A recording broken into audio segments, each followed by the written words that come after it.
Some fall flurries in Mount Pleasant today. It's been since 2010, the last time Bowling Green and Central Michigan faced off, and it's better late than never as both of these teams are in pursuit of their first MAC win of the season. Hi there, everybody. Alongside the always sharp Marcus Ray, my name is Chris Fosters. What's it like playing in cold weather like this? It's really tough, but it's football, and it's fun. You have to block a little bit better. It's tougher to make tackles and definitely hard to make catches in this weather. One of the reasons why we're so excited about this matchup is because it pits strength on strength. Bowling Green has the top passing offense in the MAC, and Central Michigan's secondary is tops in the conference too. Yeah, Bowling Green can play a little basketball on grass. They'll spread you out, go 4 receivers, 5 receivers. They'll try to run it, but the one thing that they will do is mix it up and make you defend the entire field. Central Michigan, they struggle to stop the run just a little bit, but when you throw the ball, they'll turn you over and they'll get a ton of pass breakups. A big part of the reason why Bowling Green has been so good through the air this year is because of senior wide receiver Scott Miller. He's a 198 career reception guy, played a little inside receiver a year ago. I really like how he gets on his toes. He's not afraid to go across the middle, catches the football with his hands. Now Bowling Green's going to move him around, and you're going to have to run some bracket coverage to stop him. It is senior day here at Kelly Short Stadium, so 17 seniors play in their final home game for CMU. And how about the career for linebacker Malik Fountain? You want to talk about one of the best to ever do it at Central Michigan. 50 games started in his career. Look at his numbers, tackles for loss. He's all over the place, forced fumbles. I really like his awareness in the pass game and in the run game. He gets in the backfield, flies around, plays with his hands. He makes all the calls, too. Let's take a look at some of this footage right here, Chris. This against Eastern Michigan. Watch how he gets in there, tackles above the waist. And listen, he's not afraid to lay out and just crash into people. And then right here makes a huge interception, but he's a really standout football player for the Chippewas. He is second in all of FBS in total tackles this season. And again, senior day, Marcus, are you thinking back to your final game playing for the Wolverines at all? Yeah, it's definitely a memorable time, something you'll never forget, but you want to go out on top if you're a senior. It's fall, it's cold, it's football weather in Mount Pleasant. Kickoff coming up around the bend between Central Michigan and Bowling Green. I guess these guys didn't get the memo about the cold weather today.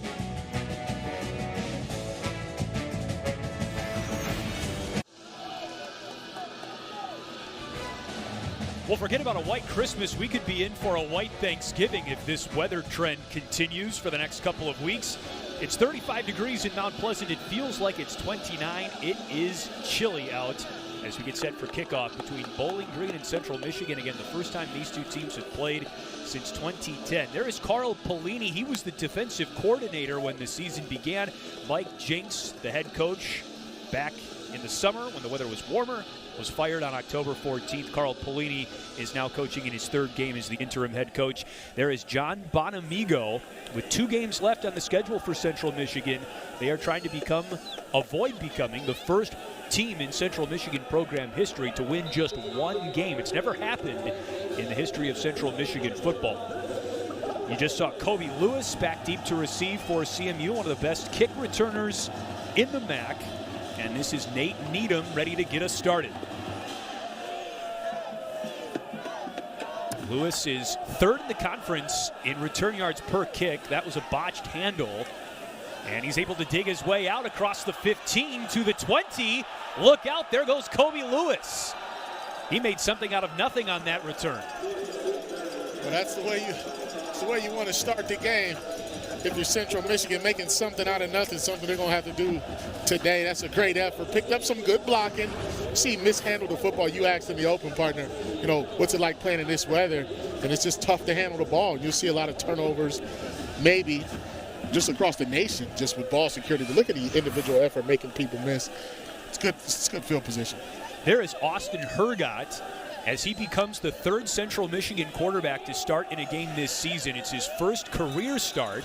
And he gives to Romello Ross, who plunges his way up the middle for 5 yards on first down. Our impact players today, well, right on cue, Romello Ross got the first carry of the game. Yeah, I expect him to get a ton of carries in this weather versus the defense. And then that guy right there, number 1, Brandon Harris, 100 tackles so far in the year. He's going to have a very active, busy day. He's going to have to keep an eye on Ross. Senior day in Mount Pleasant. Hergott is a redshirt freshman. Central Michigan wants to run the football a ton in this cold weather. Ross picks up 5 more and has Central Michigan's first down. Well, that's one of the things you want to do, Chris, is shorten the game, especially when you have an offense like Bowling Green who can really light it up coming into this game. Number 1 in pass yards, as we discussed. But if you shorten the game, keep them off the field, then you protect your defense. Ross, remember, was injured to start the season with a hamstring injury. His 3rd straight carry goes to the 42-yard line. And in the 5 games since Ross has returned to Central Michigan's lineup, the Chippewas are averaging 169 yards per game on the ground. Yeah, and the first 5 games, they were right at 108, 109 per. So ever since Ross has been inserted into the lineup, they've picked up 60 more yards rushing per game. He's a junior out of Detroit Western High School. Really had a big game against Ball State, too, a few weeks back. I mean, that was a game where Central Michigan really ran it well with the quarterback and with Ross. Swing pass. Here is Devin Spalding, the senior. Pushed out of bounds at the 43-yard line, a gain of just 1 yard. It's another way you can run the football is to throw that bubble outside. It's a glorified toss sweep. Spalding wants to go out on top.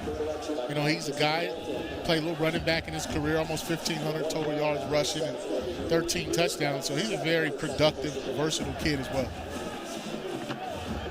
Neither Bowling Green nor Central Michigan has beaten an FBS opponent this year. That changes today for one of these teams. Central Michigan's lone win came against Maine right here back in September. Bowling Green beat Eastern Kentucky for its only win of the season. Romello Ross already has 4 carries today. He's up to the 45-yard line, but that was a 3rd down rush, and Central Michigan, 5 yards shy of the first down, brings on the punt unit. It's a good stop for Bowling Green on the road.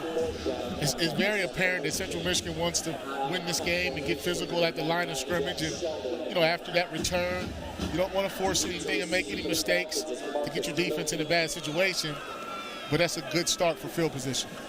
Jack Sheldon has a great leg, and he gets a great roll. Marcus Milton picks it up on the bounce and lost the football, but it's covered up fortuitously for Bowling Green on the play, and they avert disaster. Eldridge Salguero flopped on top of it for the Falcons, and it's Bowling Green football just shy of the 25. That's what I was talking about, Chris. The ball's going to be tough to handle. There's your guy, Chris. There is Jarrett Daggy, the starting quarterback for Bowling Green. His only scholarship offer coming out of high school in Texas was from Bowling Green. He started as a true freshman last year for the Falcons. He was the first true freshman to start for Bowling Green in over 30 years. And in his sophomore campaign, he's near the top of the MAC in a bevy of passing categories. Yeah, he's 13 straight games with at least 2 touchdowns combined.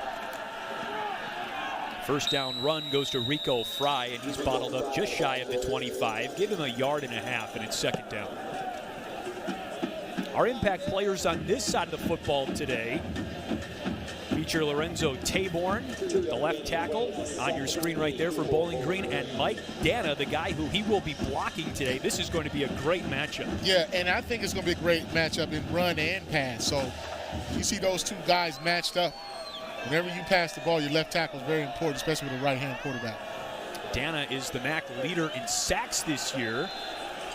And there's a tackle out of bounds courtesy of Daquan Jamison, who brought down the Bowling Green ball carrier. Scott Miller, who's a wide receiver, and got involved on the jet sweep. Yeah, that's an excellent job of that front 4, stretching that play outside, giving Jamison a chance to run the alley and make that tackle. It's pivotal for Central Michigan's defensive backs in particular to make open field tackles today. Definitely, versus the run and the pass, and you'll see it right here in the open field. 3rd and long for Bowling Green on its first offensive possession of the day, and Mike Dana gets to the quarterback. Give him 9.5 sacks on the season, and it's a short trip on offense for Bowling Green. And just as soon as we took the graphic off talking about our impact player, you see his impact right away, right to the left of your screen with the bull rush. Just gets up the field, takes Austin Labus and just puts him in the backfield with that 2-handed bull rush. You see it right to the left, makes him move, lays out, gets Daggy on the ground. And it's going to be a long day if they can't block number 7. Mike Dana was not really on anyone's radar when the season began. He has had a breakout campaign out of Warren De La Salle High School in Detroit. A whistle as that punt by Matt Naranjo will not count. Amanda Sauercook is our official today, and her team. False start, offense, number 6. 5-yard penalty, remains 4th down. That's on true freshman running back Ravion Hargrove, and an outstanding stand for Central Michigan. They're helping their offense now by what you'd think would be good field position to start its second drive of the game. Yeah, this is what's called hidden yardage, man, where you see penalties and field position. You don't have to force anything on either side of the ball. Just let the game play out, wait for the other guy to make a mistake. Jonathan Ward is back deep to receive along with Darius Bracey. Here is Ward. Back 1 yard into plus territory for Central Michigan, and they take over at the 49-yard line. Scoreless so far in the first quarter in Mount Pleasant. Mike Dana already has a sack today for Central Michigan, so he has 9.5 on the season. And if you look at the company he's in the conference this year, Marcus, that is an elite group. Yeah, you talk about Sutton Smith and Crosby and those guys. I mean, he's right up there with the best of them.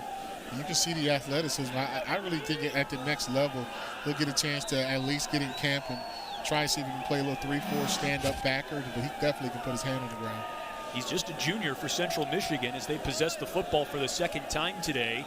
Romello Ross already with 5 carries, picks up 5 yards, and it's second down and manageable. That's really going to be the key for CMU's offense today. Yeah, and what they want to do is wear Bowling Green down, something we've seen during the course of this year with this Bowling Green defense. I mean, they'll stand in there and compete as long as they can, but being as awfully thin as they are, teams just want to run the ball right at them. Ross again. To the 40, the ball came out late, and the tight end Bernard Raymond fell on top of it. Ross may have been down anyway as we take another look. You see the rover, Caleb Biggers getting in there, the true freshman. Very impressive tackle, but that ball's been on the ground 3 times already in the first 7 minutes of this football game. Heads up play by the big fella, Steve White. 3rd down and 1. Hergot. That is Jonathan Ward with his first carry, and it's a good one for Central Michigan. He picks up 3 and a Chippewa's first down. When you watch Central Michigan play over the course of this year, Chris, they had a lot more success, obviously, on 3rd and short when they were able to stay in ball games, whether it was Kansas or Kentucky or whoever. They were at their best when they protected the football, ran it, and then stayed out of double-digit stick, long yardage situations. Hergot throws over the middle, pass is caught. Devin Spalding into the red zone for Central Michigan. A first down to the 19. And that's what you want to do is run, get that defense creeping up, get a little nosy, stick it in there, pull it out, find your senior Devin Spalding for an easy throw right where the linebackers were supposed to be. That's our man Brandon Harris supposed to be in that lane. Senior captain, we might add as well, Devin Spalding, playing the wide receiver position for the first time this year. A late flag flies in on a first down run for Jonathan Ward.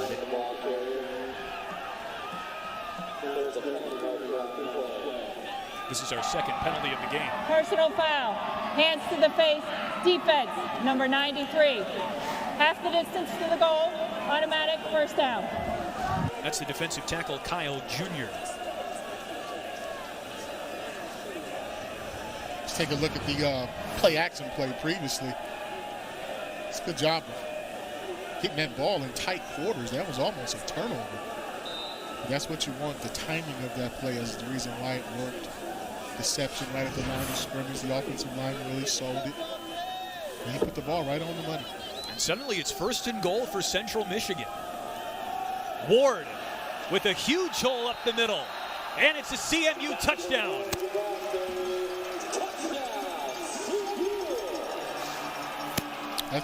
That's the way you want to start off senior day.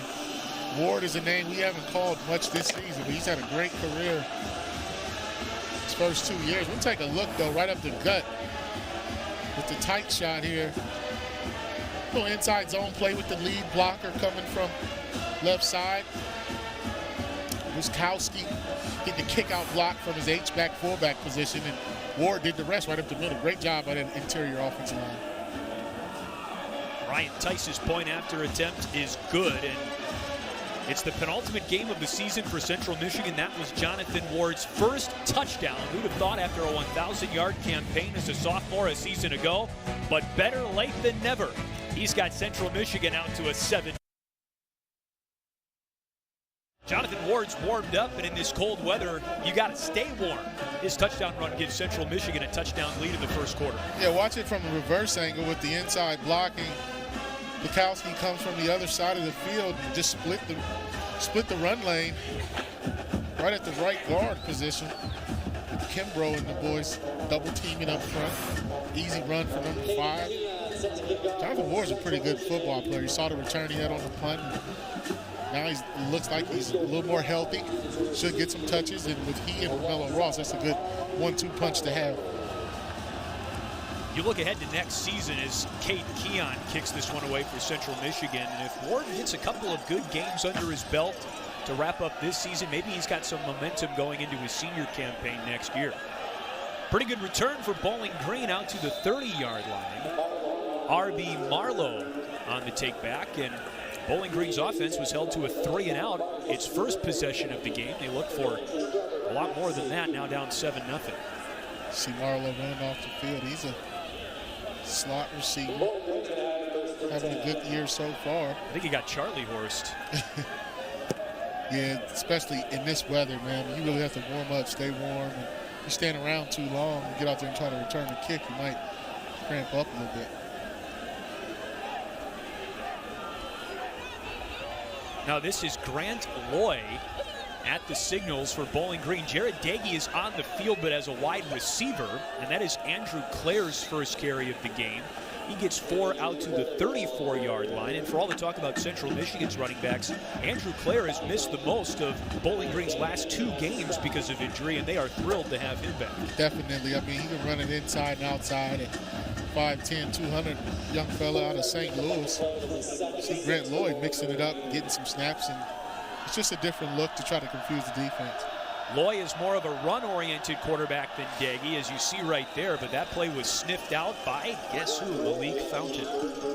Malik Fountain's going to make a lot of plays, especially versus this offense if they run the football. But, you know, he needs 14 tackles to move into the top 10 all time.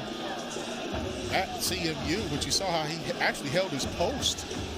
Didn't get caught up in the trash, played his outside leverage, made the tackle. It's a heads-up guy. That's right. Fountain now needs 13 tackles to get into the top 10 for a single season in Central Michigan program history. That's a bad snap. Dagey flops on top of it, and he is touched down at the 20-yard line. That might be another sack for Mike Dana. Mitch Stanizek also got to the quarterback in due time. Yeah, that might go down as an official sack, but just miscommunication at the center position with Kramer and Dagey. And then the ball's on the ground. And Dana, that's why he tapped out and kept it moving. But gotta love sacks like that. But then again, if he's down before contact, then it's not obviously a sack. You know, NFL, it definitely would. Everything counts in the NFL. But if he was down, it does hurt the rush yard total for Bowling Green. That's right. If it were a sack for Michael Strahan, it'd be a sack for Mike Dana, even at the college game.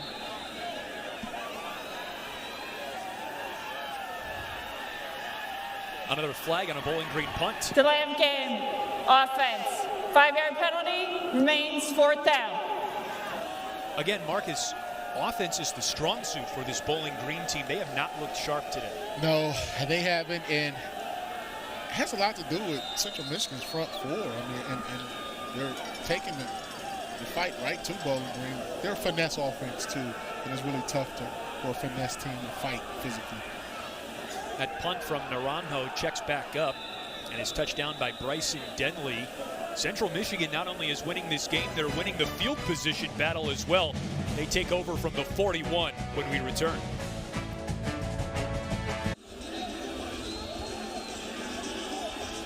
Interim head coach Carl Pelini's crew is down by 7 here in the first quarter from Kelly Short Stadium. This is Pelini's 3rd game in the interim head coach role, and he took over from Mike Jinks, who was fired in the middle of the season. And this is quite an impressive list of recent Falcons head coaches. Yeah, look at Dino Babers, has Syracuse rolling in the top 15. I mean, but the thing is, you got Urban Meyer at Ohio State, 6 different coaches since the 2013 MAC championship game. You saw Dave Clausen on that list as well. He's at Wake Forest as Jonathan Ward is bottled up at the line of scrimmage.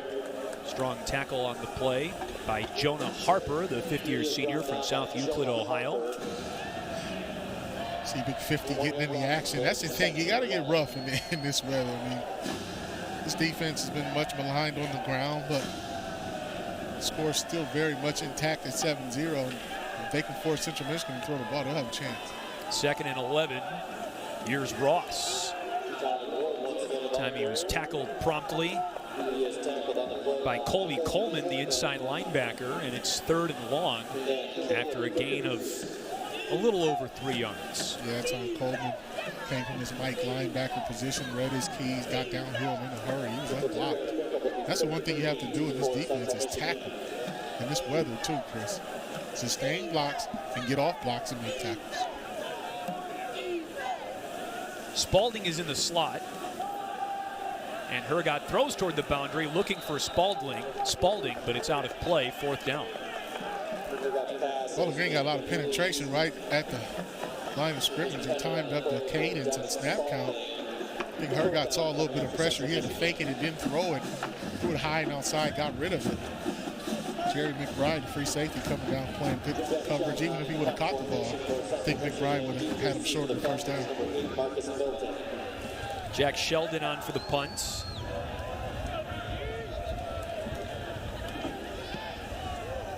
That's hit in the direction of Scott Miller, who makes the catch and is strung out and is tackled securely by Raleigh and Sturkey at the 25-yard line, 1st and 10, Bowling Green. It's a family affair for Jared Daggy, the starting quarterback for Bowling Green. His older brother, Seth, was a standout quarterback and all Big 12 player at Texas Tech and is now the special teams coach for Bowling Green. Yeah, both of these guys can flick the football. Let's go back to 2012. Let's watch the brother on the little razzle-dazzle. See the quick release, accurate throw. Down there making some things happen in the Big 12. Texas Tech, pride of the air raid. You'd hate to play in the Big 12, right? As a former defensive back, the offensive numbers you see in that league? Yeah, you have to play a lot of zone coverage to pick you apart. Even if you're playing man, you got to run around with guys. So, but that's good for the Daggy brothers. I mean, it's rare that you'll see a position coach or a coordinator that young coaching his younger brother. There are 2 offensive coordinators for Bowling Green. We met with Kevin Kilmer during the week, and he said that, no, Jared and Seth do not live together. If they did, they'd probably kill each other, jokingly, of course, as Grant Loy, the 2nd quarterback for Bowling Green, carries across the 30. But there's definitely a tough love relationship between Jarrett and his big brother Seth, and it's cool that they're in the same program. Yeah, and then they've got that Texas connection. Mike Jinks was, from around that way coaching and, had some ties down there. And as you mentioned, young fella Jarrett got an offer, came up. His brother was a standout. I think it would be tough, man. My older brother coaches at Kansas State right now, and I wouldn't want him to coach me one day, brother. Andrew Clare on the carry, so that explains why you rolled up in here with the K-State sweatshirt on today. That's a good stop, though, by Central Michigan. Interesting situation for Bowling Green. Do you go for it here?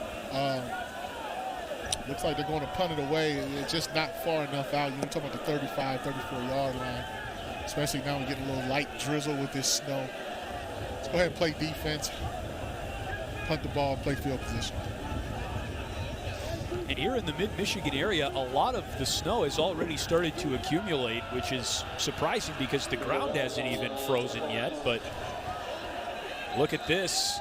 Bowling Green rushes up to the line of scrimmage either for a fake attempt or to try and draw Central Michigan off sides.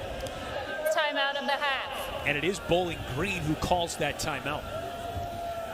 They want to talk about it, and The thing is, when you huddle up like this on the sideline, it forces the defense to go to safe punt. You don't know if they're going to run out their offense out of this huddle of players or if they're going to run out their special teams units. So they try to draw them off sides. We're going to talk about it. It's a very, fourth and inches, fourth and a yard or so. So Coach Bonavigo's a special teams guru. He understands that situation.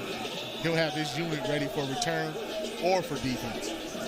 I wonder if that was Seth Daggy who drew up that possible fake formation. It probably was Seth, too. Oh, Seth getting tricky.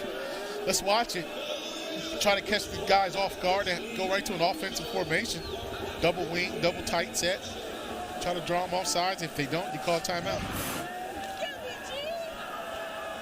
And they do go for it on fourth down, and they pick up the first down on the ground. Rico Fry, the true freshman from Cartersville High School in Georgia, where he was teammates, remember, with Trevor Lawrence, starting quarterback for Clemson.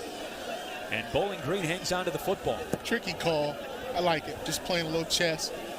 Central Michigan was in there, punt safe. Defense had a return man back, playing with 10 guys essentially up front. Bowling Green was able to capitalize. Daggy back in at quarterback. Quick release. Pass is caught near the 40-yard line.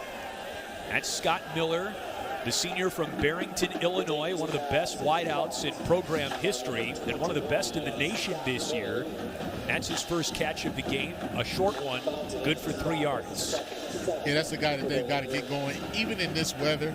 Use the run game to set it up. That time he was in the slot. They moved him around. Good call by Coach Pelini. But 21 needs some touches. Option read, Loy, big hole up the middle, lowers the shoulder, gets the first down, and gets close to midfield before he's finally gang tackled at the Bowling Green 49. So Bowling Green thinks they can run the football against Central Michigan. Obviously, Chippewa's coming here with that great pass defense, but they have been susceptible to the run, and Loy with the great deception. He actually held the ball as long as he could, most of the defense, with the running back. Loy again. And he gets well into Central Michigan territory to the 43, an 8-yard pickup on first down.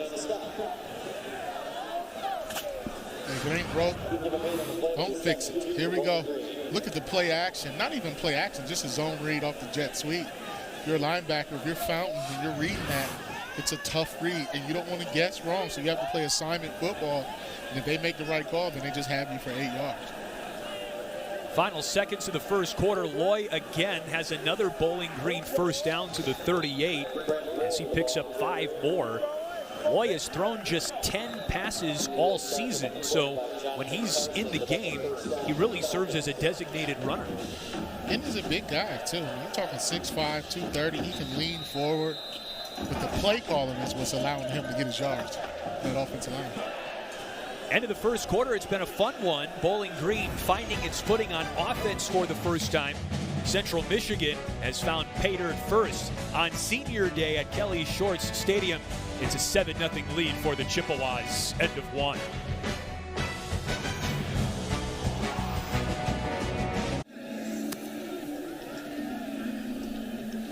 You can charge a premium for coffee and hot cocoa for a game like this. It's chilly, but a pretty good crowd here at Kelly Shorts Stadium for the final home game of the season for CMU football. To start the second quarter, there's a pretty good run for Bryson Denley, the redshirt sophomore from Steele High School in Cibolo, Texas. And here are the numbers from the first quarter in Mount Pleasant. We expect the run game to be a prominent feature of both teams' offense in the snow. Yeah, but look at the pass yards. BG coming in with that high-powered pass offense. But you're looking at #1 pass defense and this weather. 1.3 yards per play is not going to get it done. But this drive has been very effective on the ground for Bowling Green. Jarrett Daggy with all day to throw. Takes a shot, looking for his counterpart, Grant Loy. That pass was tipped up and nearly intercepted by Daquan Jamison. That's a good read by the young fella Jamison, and he's supposed to come down with that one. I think Daggy threw the ball a little late here. Had a little pressure in his face, but you have to catch the ball at the highest point. You want to get your arms up in the air like a rebound. You don't want to jump in the air and let it come down. The receiver will have a chance to get it. Give Grant Loy some credit for making a pass breakup, if you will, with the collision. But I thought Jamison had a better opportunity to intercept that pass. Well, believe it or not, Grant Loy was not the first quarterback we expected to see targeted as a receiver today. That would be Central Michigan's Tony Poljan, but that's exactly what happened.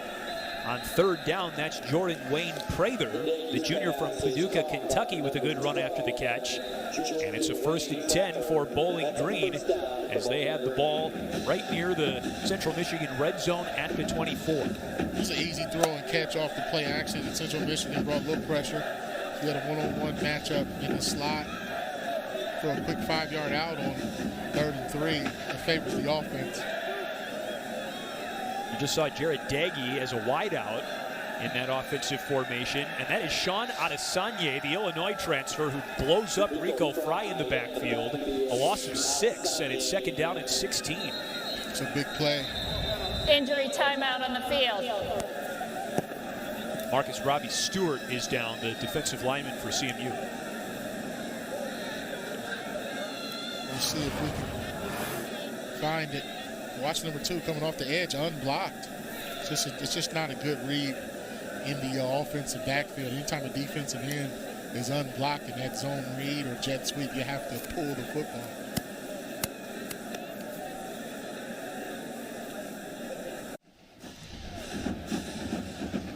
It's been 8 years since Bowling Green and Central Michigan last played, the longest time lapse for any two teams in the MAC. October 30th, 2010. Here's a look at the box score. Central Michigan's running back Parrish Cotton had a pretty good day, and Marcus, as a graduate assistant here in Mount Pleasant about a decade ago, you helped recruit Parrish Cotton. Yeah, sure did. He was a short running back out of Florida. Short, stocky, but he was very quick, had good moves, and Central Michigan had a pretty good program when Butch left. Here's a 2nd and long. Dump pass is tipped and nearly intercepted by Trevor Apsey, the closing linebacker. Andrew Clare was the running back and intended target on that screen. Central Michigan played that very well. Yeah, well, 2nd down is a big screen and draw down, so Central Michigan understands that. And when you have a pretty good pass rush, you tell your defensive linemen just to read it, especially your interior guys. Don't get too far up the field, and then you'll disrupt that screenplay. Laquan Johnson nearly jumped off sides, and Jared Daggy now changes the play. Andrew Clare is in the backfield. 3rd down and 16. This is Bowling Green's best drive of the day so far on offense. Pass over the middle looking for Scott Miller is batted away. Outstanding coverage on the play by Gage Kresge, the sophomore from St. Ignace, right by the Mackinac Bridge. It's good bracket coverage on Miller. I mean, Nagy had to hold the football. Young fella Kresge picked him up on the crossing route, but he did a good job of taking away the outside threats. That was a good read, you would think, for Jared Daggy, as Kresge is a reserve safety matched up on that play on Bowling Green's top wideout. Carl Polini and company are maybe going for it here on 4th. Instead, it's a pooch punt, Ben Roethlisberger style, for Jared Daggy.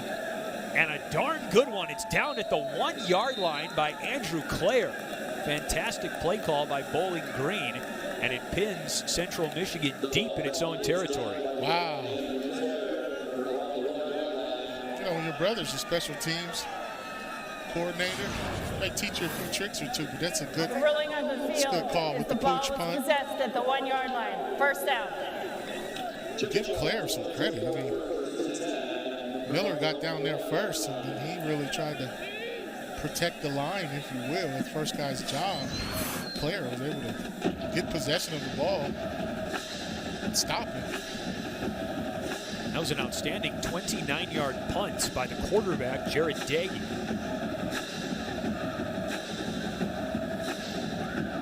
Daggy getting coached up. Pooch punt. Central Michigan, interestingly enough, is out of the shotgun here on 1st and 10 from its own 1-yard line. Again, this is the first start for Austin Hergott. He came into the game in the 4th quarter just last week for his Chippewas debut in a 10-point loss to Eastern Michigan. And a draw play up the middle gets the ball out to the 6-yard line as Kumanu Gawili carries for the first time today. He was listed on the injury report as questionable coming in, but appears ready to go. Yeah, he got nicked up a little bit. Very physical game with Eastern Michigan, but that's what you want on first down with your back to the walls, just to get some breathing room. Now you can run your offense. 2nd down and 5.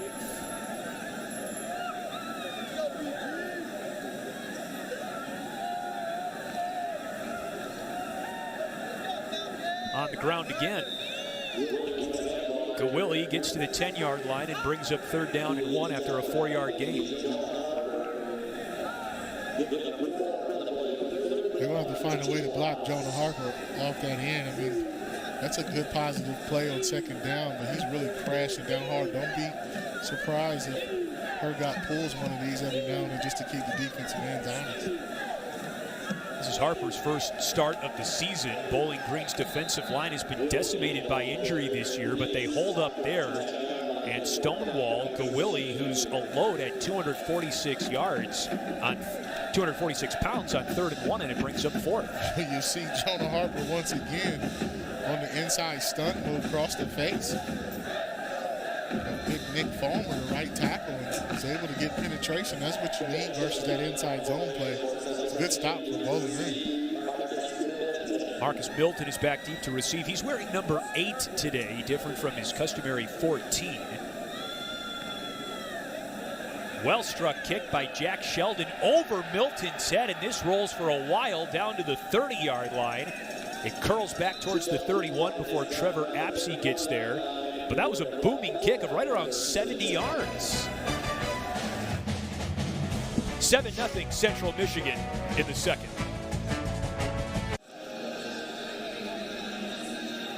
Watch this fantastic punt by Jack Sheldon. And then you see Shelton rolls out to his left with a half rugby. And then he's able to kick the ball in a way to where it was unreturnable for Marcus Milton. You see Coach Pelini didn't like that, but it's a tough read. That was a good punt by Shelton. Bowling Green back to the ground and pound. And a gain of close to 5 yards. Or again, the true freshman Rico Fry, just 5'9", 217. And Chris, that's one of the things that a guy like Coach Bonamigo will put into the game plan versus a good return man like Milton. You get the field position back by not playing good coverage, but just designing a kick or a strategy. Again, Bowling Green leads the MAC with over 266 passing yards per game, but they've run the ball more in the adverse weather conditions. Fry picks up another carry. Bowling Green's been running the ball effectively and staying out of long yardage. I mean, that's one thing you need to do, and that'll open up your pass game. But these wide receivers with Marlowe and Wayne Prather and Miller, Quentin Morris, they've got weapons, but you got to run the ball first. That's Quentin Morris in motion. 3rd down and short. Daggy on the slant. Morris has got it across the 45-yard line.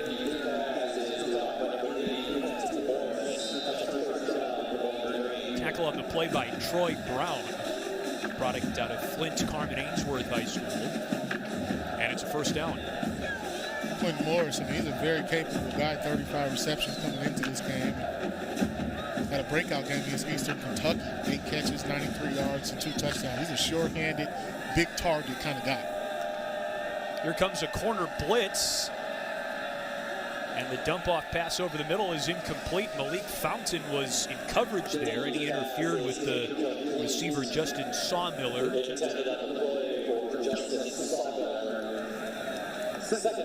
Malik Fountain's done a great job getting better in pass defense. He's mostly a run stopper, but he's a guy that they don't take out on 3rd down or passing situations, and he really patrols the middle and between the hashes, and he did a good job on the crossing route there. Not much through the air for either team today, as you just saw. And Bryson Denley is dragged down behind the line of scrimmage by true freshman Laquan Johnson, who is making the most of his true freshman season. Because of injury, he's gotten a lot of playing time late in the season, and you can see why the coaching staff is so high on him. Yeah, Central Michigan's front before, really the entire defense is too fast, in my opinion, to try to run a jet sweep versus some of these unblocked guys. And you have to leave guys unblocked to get your lineman up to the second level, Chris. But that's a big-time tackle by Johnson, just getting penetration and looking inside. Another 3rd and long for Bowling Green. Daggy pursued by Mitch Stanizek, who trips him up and drags him down. The senior now with 3.5 sacks this season brings up a 4th down for Bowling Green's offense. Hey, that was a coverage sack, though. Take a look here. Daggy didn't have anywhere to go with the football. Look at the coverage, but then you get the rush. That's called an effort play. He didn't have to run that hard, but it's senior day. You understand? And you don't want to let your secondary guys down. But good total team defense by Central Michigan. Central Michigan secondary tops in the MAC. Fewest pass yards allowed per game. And the captain, defensive end Mitch Stanizek with the sack. A short punt. And Central Michigan continues to own the field position battle. Even with that drive most recently that began at its own 1-yard line, Central Michigan was able to flip field position thanks to an outstanding punt from Jack Sheldon, and now they get the ball at the 35. When the weather is inclement like this, Chris, and you don't want to make mistakes and force things, but when you get your opponent in long yardage, you want to make them pay. I mean, 3rd down is at a premium for both teams, and your 3rd and long versus the number 1 pass defense is really going to be tough. This is Romello Ross. He ran into his right guard, Jameis Kimbrough, and really got back to the line of scrimmage. Nothing more. 2nd and 10. Caleb Biggers on the stop. And Biggers been very active at that rover position. He's moving around. Sometimes he'll line up as an outside linebacker, then he'll stack behind the linebackers at safety right now. So it's a good play for 1st down. There are a lot of freshmen playing prominent roles for both teams in the game today. Here's Cameron Cole on the wide receiver swing pass, and he gets 1 yard. The throw is behind him, but it's 3rd and 9. Marcus Milton on the stop. That play developed really late. Initially, they got good blocking from the slot receivers, but Milton read it right away and got there. And I really like seeing guys make open field solo tackles in space. The coaching staff raved about Marcus Milton, the 5th-year senior from Pickerington, Ohio. They said the president of the university even knows his name. That's the kind of impact guy he is on campus. Bowling Green's defense is starting to make an impact as Austin Hergott is dropped in the backfield on 3rd and long. He may have lost his footing a little bit, but Harris comes right up the middle with a stand-up sack. He just threw his shoulder in there and Hergott hit the turf. Good coverage on the back end, too, by the Falcons. He had to hold the ball a little longer than he wanted to. Sheldon's last punt netted 59 yards. And that was blocked. It's loose at the 25, and it's covered up by Bowling Green. Cedric Mitchell flopped on top of it for the Falcons. You want to talk about a big play, something you need in the middle of the 2nd quarter on the road. The offense is sputtering a little bit. You want to take the air out of the sails, you block a punt. Let's take a look and see. Right to the left of your screen. Mitchell's the one who recovered it, but right off the edge. Looks like someone got in there and got the right hand on the punt. That's a game plan strategy, Chris, because remember last time Shelton rolled out with the rugby punt. This time he rolled right into the block. Credit Charles Lamar with the block. And Bowling Green's offense is sitting pretty right now at the 27. Here's Claire, plants his foot, cuts off right tackle, and bulldozes his way into the red zone to the 19. Now that's what Bowling Green wants to do with Claire, is to hit the jet sweep wide, get the defense over pursuing, and he's supposed to cut the football up the field. When the gap moves, and it's tough for those guys to really fit the run, we'll see it here. He really stretches it lateral, and then he finds the cut, gets that right foot in the ground. right side of the offensive line did a great job over there with Kurtz and Davis. Those guys got some good blocking on that zone play. And one thing co-offensive coordinator Kevin Kilner told us that Andrew Clare does really well is set up his blocks. You can see it there. Grant Loy, the running quarterback, is ankle tackled by Daquan Jamison at the 20-yard line. Remember when we said how Central Michigan safeties needed to make open field tackles? Jamison is having a good game. Yeah, Jamison's, I mean, I'll tell you, with he and Devontae Reed back there, those guys are very productive and good open field tackles. I mean, Loy would have had some action right here, but look at the body position. He waited until Loy made his move, wrapped up his legs. He's a bigger target, so you want to go a little lower for Jamison. That's a big stop. Jamison is a junior from Leesburg, Georgia. And here comes a 3rd and 3, make it a 3rd and 8 after a false start on Bowling Green. False start, offense, number 64. 5-yard penalty, remains 3rd down. That's the right tackle, Austin Labus, the 5th-year senior out of Portage Northern High School here in Michigan. Coach Pelini doesn't like that because they were in 3rd and very manageable. Now you go back to 3rd and 8 here down close to the red zone. But when you're lined up across from Mike Dana, you're going to have to pin your ears back and understand he's going to get that good first step, but you still have to wait for the ball to be snapped through the big fella. Central Michigan brings the heat. Incomplete. Jordan Wayne Prather was the target. He was basically boxed out of bounds by Xavier Crawford. Xavier Crawford been a very steady corner this year for the Chippewas.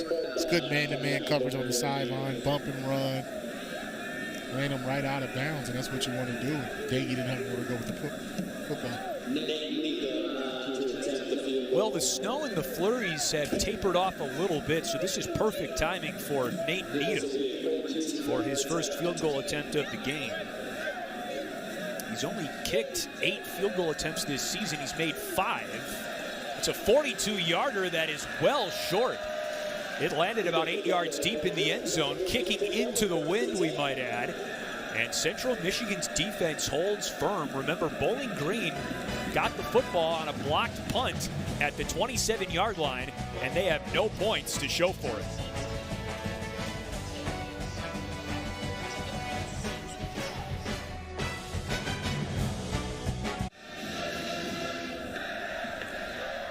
Bowling Green still off the scoreboard, and the Falcons might think again the next time they bring out the field goal unit. Yeah, that penalty really hurt him. I mean, this would have been a closer field goal for Needham.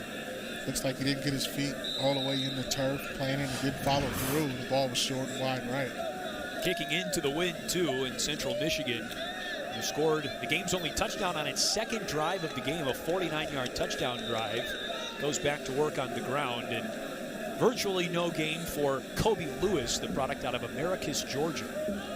It's a good stop by Bowling Green. I mean, on first down, I understand Central Michigan wants to run the football and get out here, but eventually I think they're going to have to loosen up Bowling Green and make these corners play honest.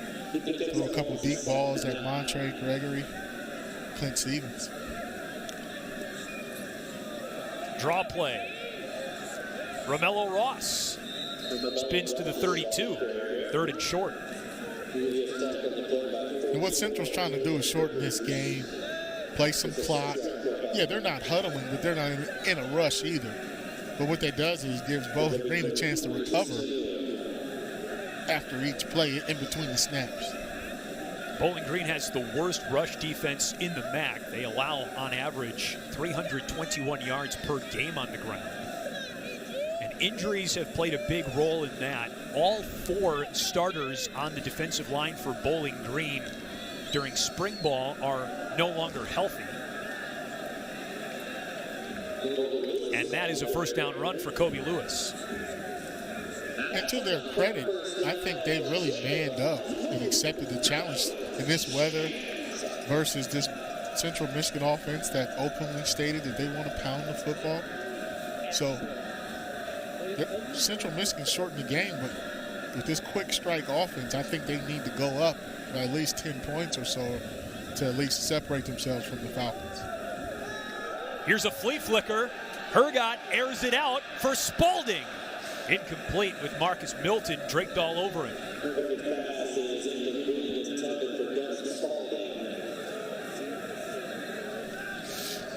It's a good call, and I figured that Central needed to go ahead and try vertical. Watch Biggers, safety, 44. Oh, he bites on the run, but you got to read the lineman, young fella. No lineman downfield. And you're going to, it's a pass play, but he vacated the middle. Hergott just overshot. Spalding. He bit twice on the run. He did. 2nd and 10. Lewis to the 43. The Chips aren't in a hurry, but they're in a situation where they're going to manage the clock. They got all 3 timeouts. And what you want to do is at least try to get out in field goal range and then take a shot. But they need to get this 3rd down first. And Bowling Green may want to dial up some pressure. But I think that trick play, the little flea flicker, loosened up that defense just a tad. Closing in on halftime, both teams looking to snap 6-game losing streaks. Around the end, Kobe Lewis with a 1st down and a little bit more out to the 49 of CMU. Gain of 7. I like the call, too, because when you run that inside zone, most people think it's going the way that's the opposite of the running back. He was able to cut back and break it right around the right side, thanks to the right tackle, Nick Fulmer.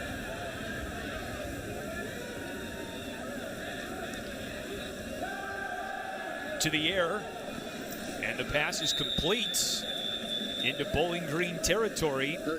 Damon Terry, the junior from Lansing, with just his third catch of the season, as a matter of fact. See, this time, Hergott had plenty of time to throw that football with a clean window. He defeated tight coverage on that. That's a great pass.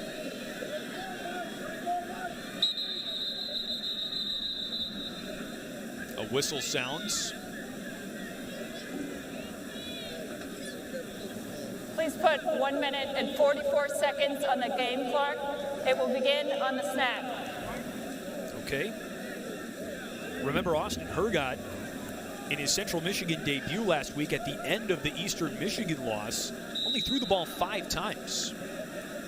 So he's still very untested. He admitted that he didn't even have time to get nervous when he found out that his number was being called last week down in Ypsilanti. That's the beauty of this game. You just never know when your turn's going to be called. You just have to be ready to go. He's looked ready to go today. That was a little bit high, looking for Romello Ross out of the backfield, and he had a lot of field turf in front of him. Yeah, he really rushed it. Austin Hergott really, he just took his time, took a little bit of air off the ball and throw it on the rope. He didn't have any pressure in his face. He threw it off his back foot leaning, and the ball sailed on him. But if he would have stood tall in the pocket, planted that left foot, followed through, it sounds like a quarterback coach right there, Chris. You know what I mean? You gotta follow through, Austin. You gotta throw it right on the numbers, brother. Well, you spent your time reading quarterback, so I would expect you to know a little bit about the position.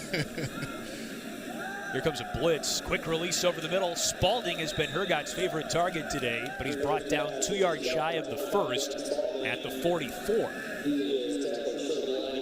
Terry McBride had great coverage on that play, Chris. He actually broke on the ball well, but Bowling Green sent some pressure, so Hergott had to get rid of the ball, and the shortest throw was in between the hashes. Good choice. 30-second timeout, Central Michigan. This is their first timeout of the half.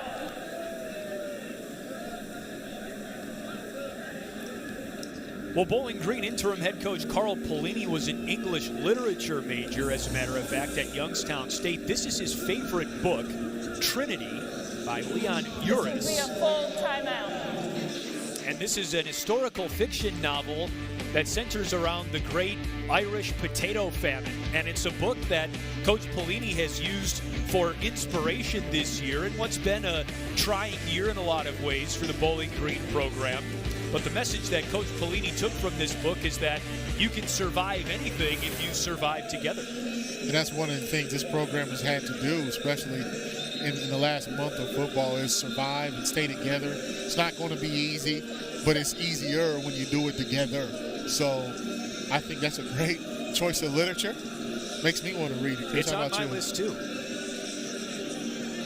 Coach Pelini actually, when he was coaching in the high school ranks, taught high school English once upon a time. So he says he's still an avid reader to this day.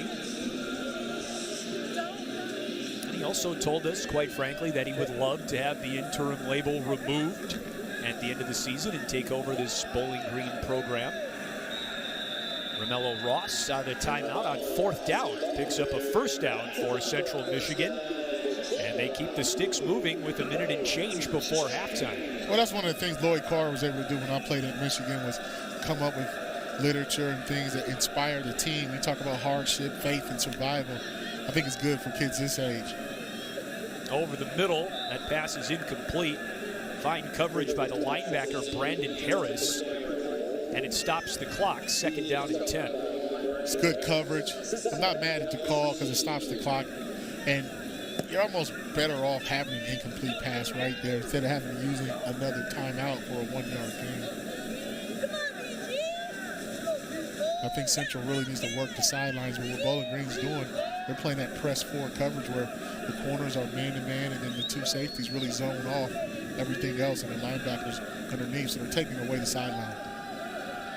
Hergen in trouble, throws it over the middle, and the pass is caught at the 30-yard line behind the receiver, Drayton Law, but a fantastic catch for a CMU 1st down. He got protection. There's a little bit of pressure coming off that edge. Carl Brooks, the defensive end, made a great move. Clean hit. Stood there, took the hit. Made a great pass. Back to the air on the wheel route. Julian Hicks has got it. And it's a CMU touchdown.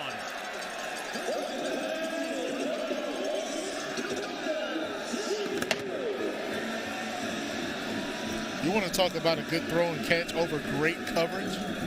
Give Austin Hergot some kudos. Even Hicks, too, with being able to go up and catch the football. But this time, that's the play before when he made the great pass after he took the lick from Brooks across the middle. That's take a look at that touchdown. The touchdown, yeah. 30 yards for Austin Hergot through the air. His first touchdown as Central Michigan's quarterback. Here's Ryan Rice, the Michigan transfer, for the point after attempt. It's off the left upright. That's a live ball. No, the officials blow the play dead because it hit the upright. They say no good. Bowling Green thought it had a chance to take that back to the house for 2 points. Well, here's the touchdown. Here's the touchdown. You see Hergot with the high and outside pitch and catch to the young fella. Hicks had all day to throw the football. That time he stepped into his throw. See a nice little push off there. Just a little taste, but it's not offensive interference. But just a little bit of push. He was able to beat Clint Stevens. But on that extra point, it started bad with the snap, though, Chris. If you watch it, the long snapper snapped the ball a little off target and threw Brian Trice off. Look at that, a 13-play, 80-yard drive for this Central Michigan offense that has struggled really for the duration of this year. That was perhaps their best drive of the season.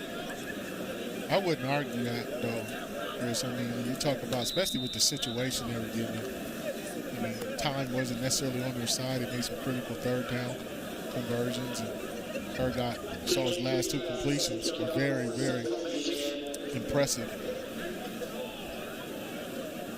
Cade Keon handles the kickoffs for Central Michigan. And here comes R.B. Marlowe from inside his own 5-yard line, sets up his blockers, and is chopped down shy of the 25-yard line. Gage Kresge with the tackle on special teams for CMU. Here's a look at what we have coming your way at halftime. Tua Tagovailoa, the outstanding quarterback for Alabama, will be featured. That's an interesting game today in the SEC, Alabama and Mississippi State. Perhaps a trap game for the Crimson Tide. Well, they're up 14 right now, so it's hard to win them all. But when you got a quarterback like Tua, the Magnificent, if you will, I mean, it increases your chance to win with all those weapons they got. And I really think Alabama's front four is just unblockable. I mean, it's hard to get anything going. Bowling Green's offense hasn't gotten a whole lot going today. But there's a run out to the 31-yard line as the clock continues to run. Carl Polini has not had a lot to like today. Oh, he's giving everybody an earful. I mean, he wants to win. I mean, this is his audition, if you will. I mean, this is a live, on-the-job interview. Central Michigan has a lot to play for today as well. Both of these teams are looking for some momentum going into the offseason. It would start with a conference win in the first meeting since 2010 between Central Michigan and Bowling Green. The Chippewas have the only 2 touchdowns of the game. They lead 13-zip.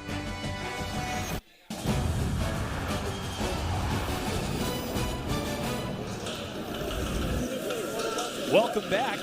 It feels like winter amid the flurries here in mid-Michigan. The CMU Chippewas lead the Bowling Green Falcons 13-0. Both of these teams are looking to snap 6-game losing streaks and win in conference for the first time. And sure, bowl eligibility is no longer on the table as I talk with my broadcast partner, Marcus Ray. But when you look at taking momentum into the offseason, it starts now for both of these teams. Yeah, and you want to finish the year strong and hang your hat on something positive if you're either football team.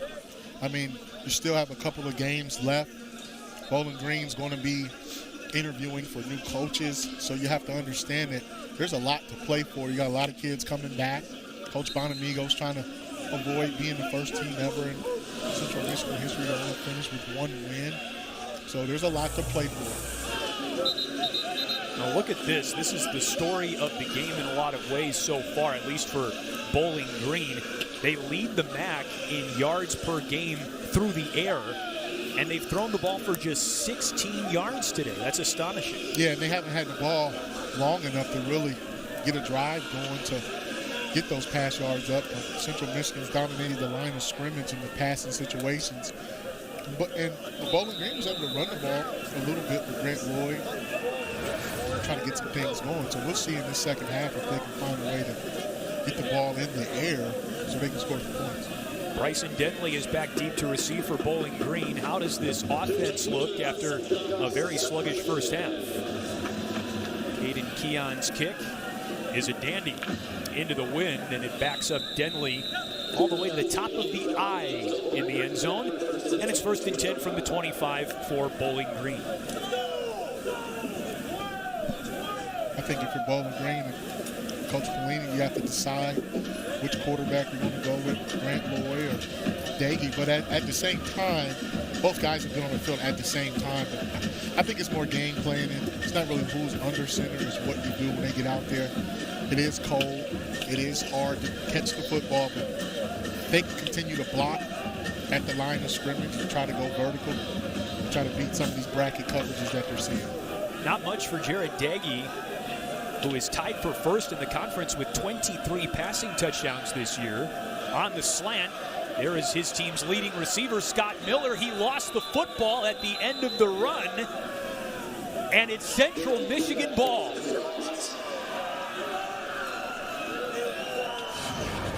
Right off the top, you get the play action, get the ball to their best player, and that's Daquan Jamison once again attacking the football. We'll see if that left hip was on the ground. Rolling on the field as the runner was down. Bowling Green first down. Yeah, his knee was clearly on the ground. Chris, it's a quick call. And Central Michigan is not disputing it either. But just to be sure, Bowling Green rushes up to the line of scrimmage, and here is Rico Fry on a gain to the 41. Give him 2 yards. See Bowling Green want a little more tempo. I think we'll see a better balance of run and pass. They really tried to run the ball in the first half, which is really not their deal, but took a few steps right there. That's a close one. I think they probably should have reviewed it, but they just kept the call on the field. But the knee was down, but we don't know if that ball was coming out. Daggy to Miller again. His second catch of the drive out to the 47-yard line. Here comes a 3rd and 2. What they're trying to do is get Miller the football matched up in the slot versus these linebackers and some of these safeties. But they're staying away from the outside throws right now. But Bowling Green has a lot more sense of urgency in this first drive coming out the locker room. Keep an eye on Scott Miller at the bottom of your screen. He was primarily a slot receiver last year for Bowling Green. They put him on the outside more this year. But on 3rd and short, it's Central Michigan's defensive line who rises to the task yet again. And they stop Rico Fry short of the line to gain. It is 4th and 2. I think you got to go for it here if you're Bowling Green. Look, they probably won't. But when you look at that play, that's a good call with the corner blitz off the edge by Sean Bunting, and they were able to snake the line and get that inside penetration. Good call by Coach Colby, defensive coordinator. So Bowling Green moved the ball a little bit on its first drive after halftime, but ultimately Central Michigan's defense hold that thought. It's a fake. Dorian Hendricks rumbles his way out of bounds at the 29-yard line of Central Michigan. And the converted linebacker gives Bowling Green really its first explosive play of the game. Well, he's a tight end, former linebacker, like you said, but he really knew what to do with the football. Excellent blocking, good call. See a missed tackle right in the middle of your screen, and then the big fella does the rest. Dorian Hendricks just stumbling and bumbling for their best play of the day on a fake punt. I really thought it was a good call. I mean, I thought Bowling Green was in a situation where they needed to go for it, and they did it in an unconventional way. Here is Andrew Clare, who slips through, makes a cut, and has got room to run. It's a touchdown for Bowling Green.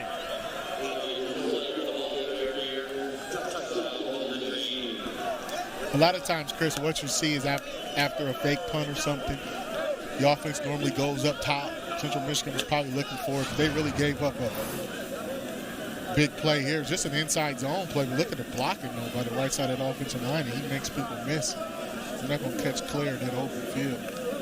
Young fella looked like he might have tightened up on the way into the end zone, but what a call.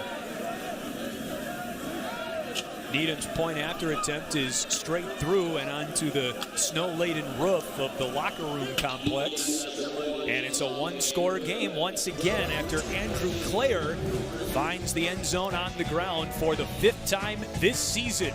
3rd quarter, got a good game.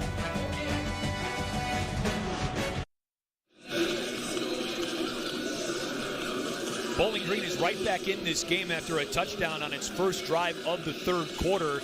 They were faced with a 4th down, and this fake is really what sparked what ultimately became the touchdown. It was a gutsy call, and then we got a guy like Dorian Hendricks who can get out there, make some things happen. He's used to touching the football. And in the very next play, look at Andrew Clare. Just tap dancing his way through the offensive line, defensive line of Central Michigan, and doing the rest himself. Watch the balance, the athleticism. A lesser athlete would have went down. You mean I would have went down? Me too. Ball blowing off the tee, and you can see on that run why Bowling Green is so delighted to have Andrew Clare back after a 2-game absence. He was named to the Paul Hornung watch list at the start of the season, and that's for the most versatile player in college football. Clare does a little on the ground, a little through the air. 75 yards on that drive for Bowling Green, surpasses their total offensive yards in the first half. Very impressive guy for the Falcons coming out. And a little pop fly to try and catch Central Michigan's return unit sleeping. Did it work? It is Bowling Green football. You want to talk about a wild turn of events. If your offense is not doing it, defense not doing it, why not let the special teams do it?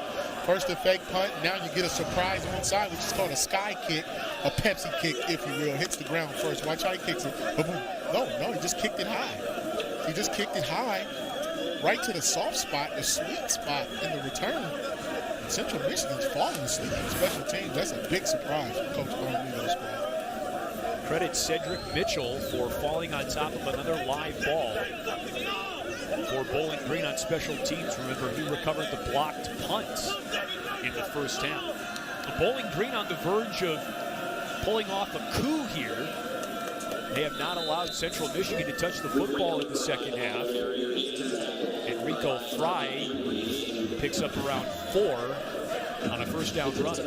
Makes you wonder about Coach Dagey, special teams coach, getting out here mixing it up, saying, hey, Coach, we got them. We can take these guys. And now you got field position. Look for a deep ball coming here pretty soon, too. Daggy, deep ball, looking for Miller. Blanket coverage by Daquan Jamison, and the pass is incomplete. Yeah, Chris, I'm not a fortune teller, he's a former defensive back. You know, when after big plays and sudden change situations, offensive coordinators like to catch the defense with their heads down, feeling sorry for themselves. Why us? Why did the special teams let us down? But that time the Chippewas were able to be alert, have their antennas working, and were able to have some good coverage on that play. Bowling Green continues to shake things up. Grant Loy is the quarterback. He was Bowling Green's leading rusher in the first half, 26 yards on the ground. And this is his first pass of the game. A dart over the middle, and the pass is caught by Jordan Wayne Prather down to the 5-yard line. That is Wayne Prather's second catch of the day. I'll tell you what, that was an ill-advised throw by Daggy, but what he understood was he knew where to put the football. It's triple coverage. 1, 2, and you got a guy underneath the fountain trailing, but he threw it to the back shoulder. Give Jordan Wayne Prather some credit for catching that football with his hands in traffic. 34 yards, Daggy back in at quarterback, and he shoots his intended receiver Quentin Morris long out of the corner of the end zone. Sean Bunting, the lone returning starter in this Central Michigan secondary from last year, was in on coverage. He was under duress, stood in the pocket, threw the ball in three-man traffic, but understood where to place it. I think the throw was ill-advised, but he's a very accurate passer, so he trusts his arm. He knew where to go with the football, and he made a big play. 9 different Bowling Green wide receivers have scored a touchdown this year. Scott Miller has scored a lot of them, and on the jet sweep, he gets belted by Alex Briones and Mike Dana, and it brings up 3rd down and goal. Yeah, well, young Daquan Jamison was able to stick his face in there too. I mean, that's an interesting call, running the jet sweep, but watch how they were able to keep the football inside and in front right here. I don't think Miller should have jumped. Briones and Jamison putting their face right on Miller. You got to get that cut block if you're going to run that play. 3rd and goal, Rico Fry is the lone tailback. Miller in motion. Wide open, it's a touchdown. Dorian Hendricks has made, no other way to put it, a huge impact in the second half. Well, he gets my vote for MVP just on 2 plays in this quarter. Big fella, I really like how they sold the run. They set up that jet sweep the play before, did a little play action, misdirection. Daggy's deception. Watch how he just fakes everyone out with the sleight of hand 1, 2 fakes, head down, gets his shoulders around quick. Big fella block on the delay. Touchdown, Hendricks. Point after attempt by Nate Needham is good. Dorian Hendricks, remember the former linebacker, now a tight end in his 5th season with Bowling Green, scored his first career touchdown last week against Kent State, and he gets his 2nd career touchdown to help Bowling Green out to a 14-13 lead in the 3rd quarter.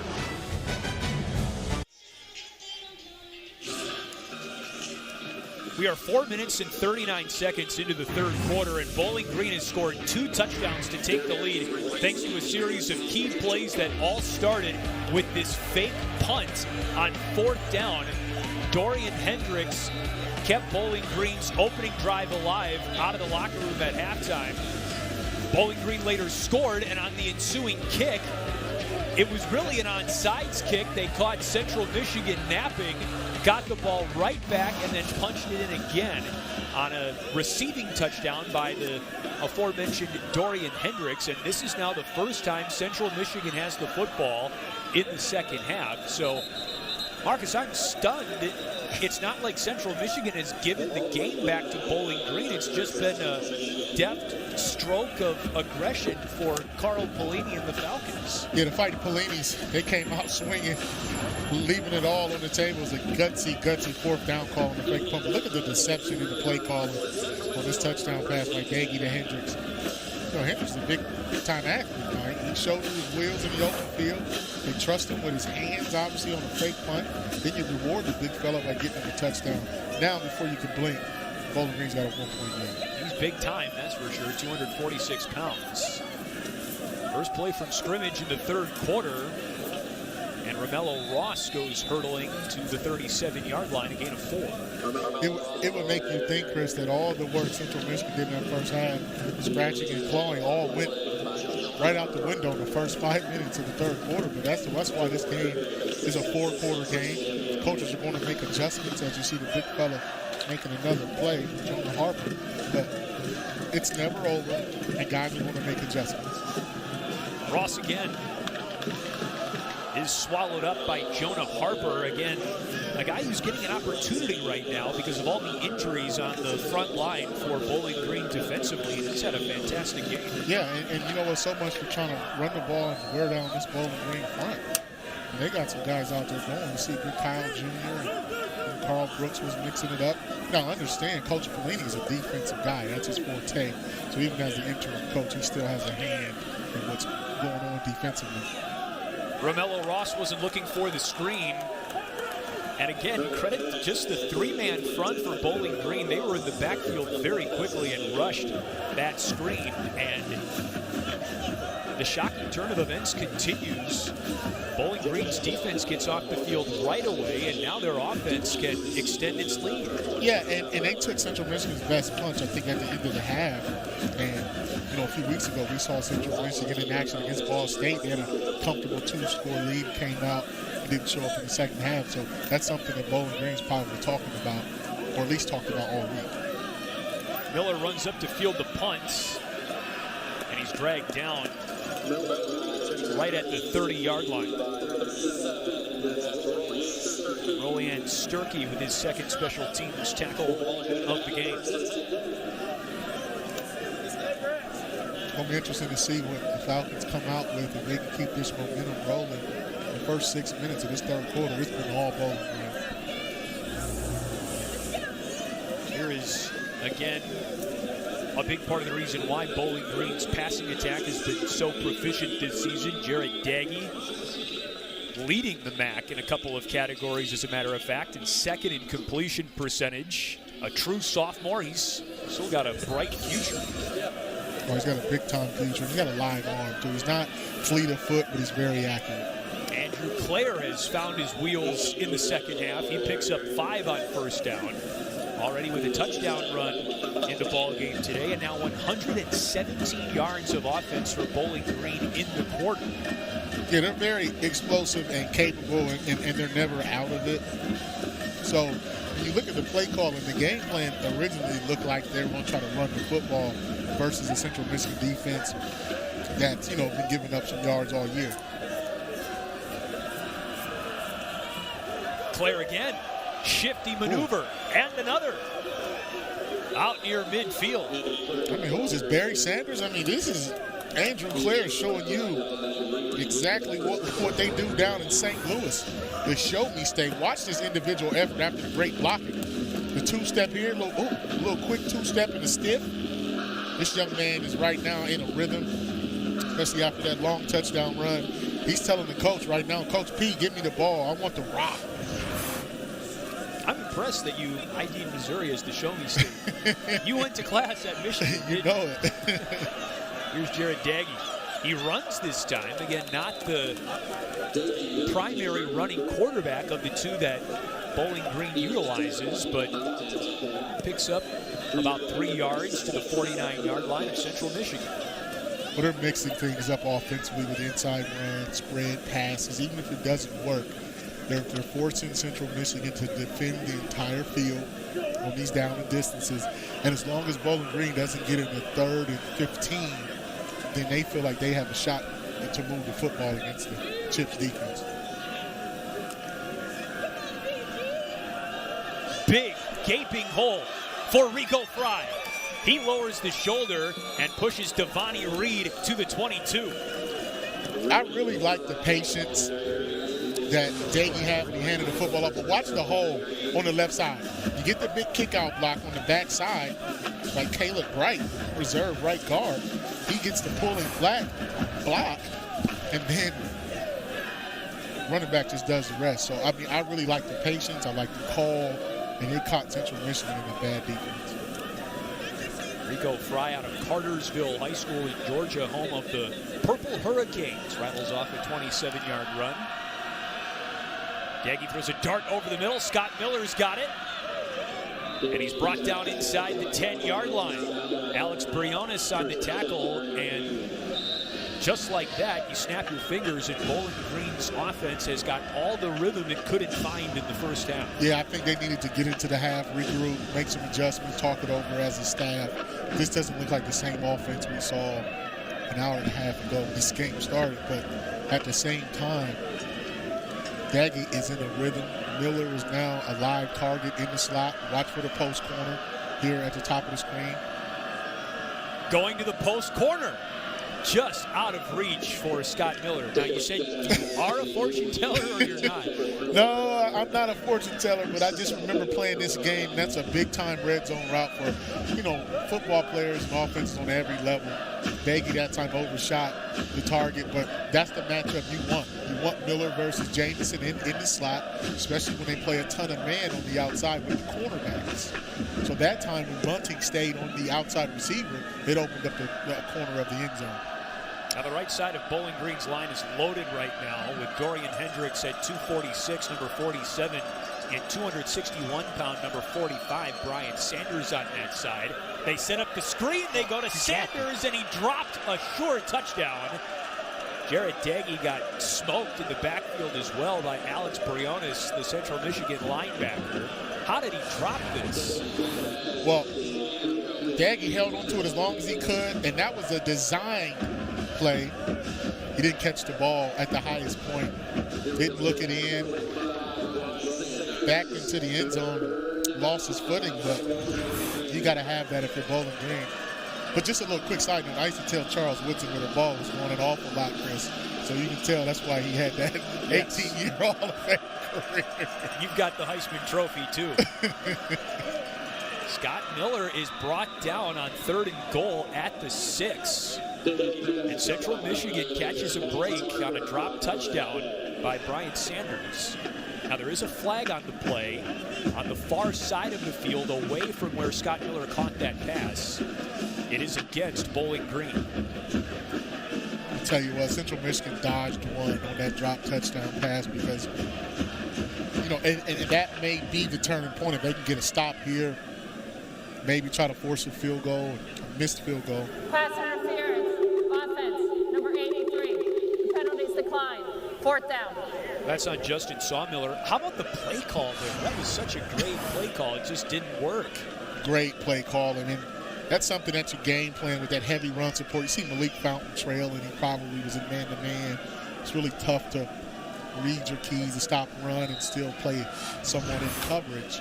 But that's just a game planning thing that Bowling Green was working on down here near the goal line. 23-yard kick for Nate Needham. He is 0 for 1 today. 5 for 9 on the season. For what it's worth, that was good, but a Central Michigan player was clearly offside. Sean Bunting was in the kicking team backfield there. Offside. Defense, number 3. 5-yard penalty, 4th down.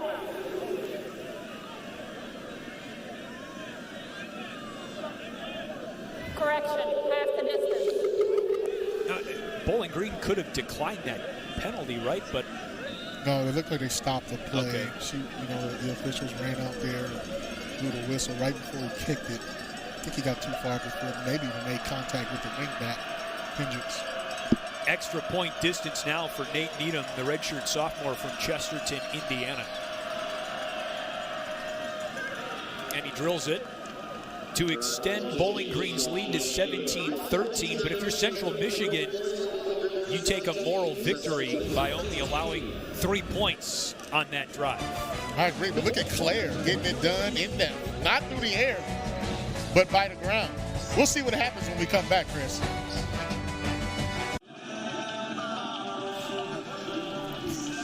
(17-13) Bowling Green over Central Michigan. The Falcons have stormed out of the gates in the third quarter. They've scored 17 unanswered points.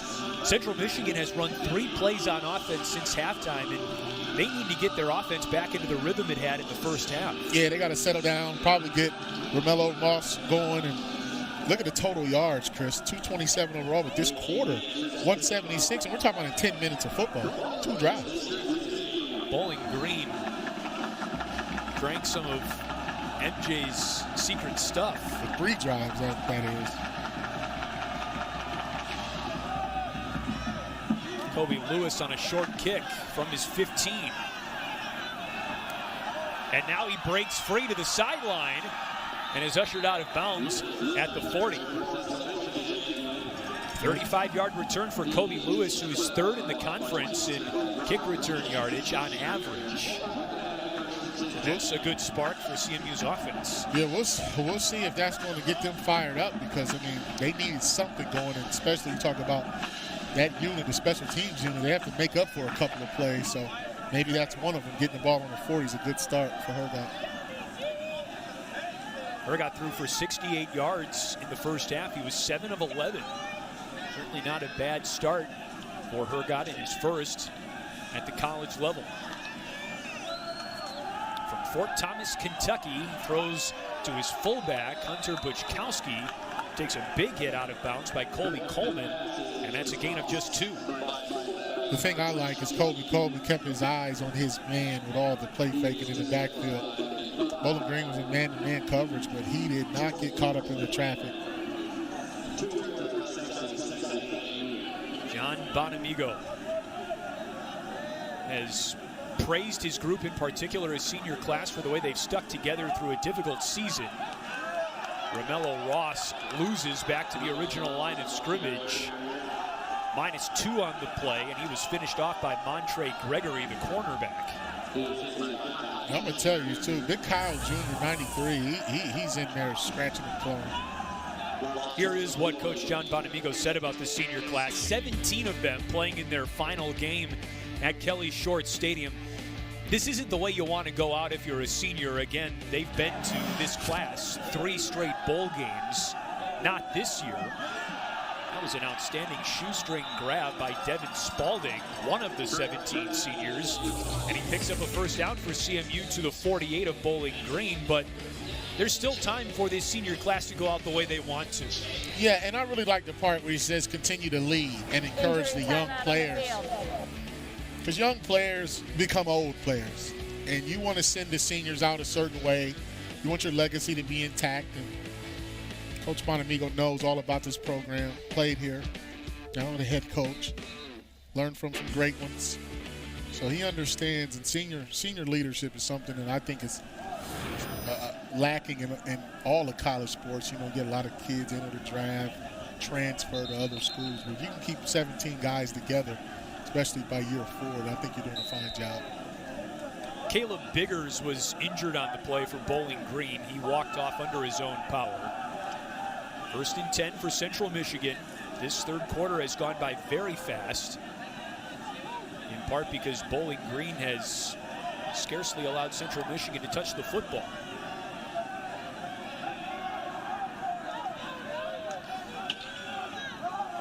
That's Kumanu Gawili on the carry. 246-pound back from Shelby Township nudges his way to the 45, a gain of 3. I think Central Michigan needs to get some points out of this drive. They've already flipped the field, but I just think for their morale and their offensive rhythm, they need to be very cautious here, not to turn the football over or make a mistake getting long yardage, but right now this drive is working.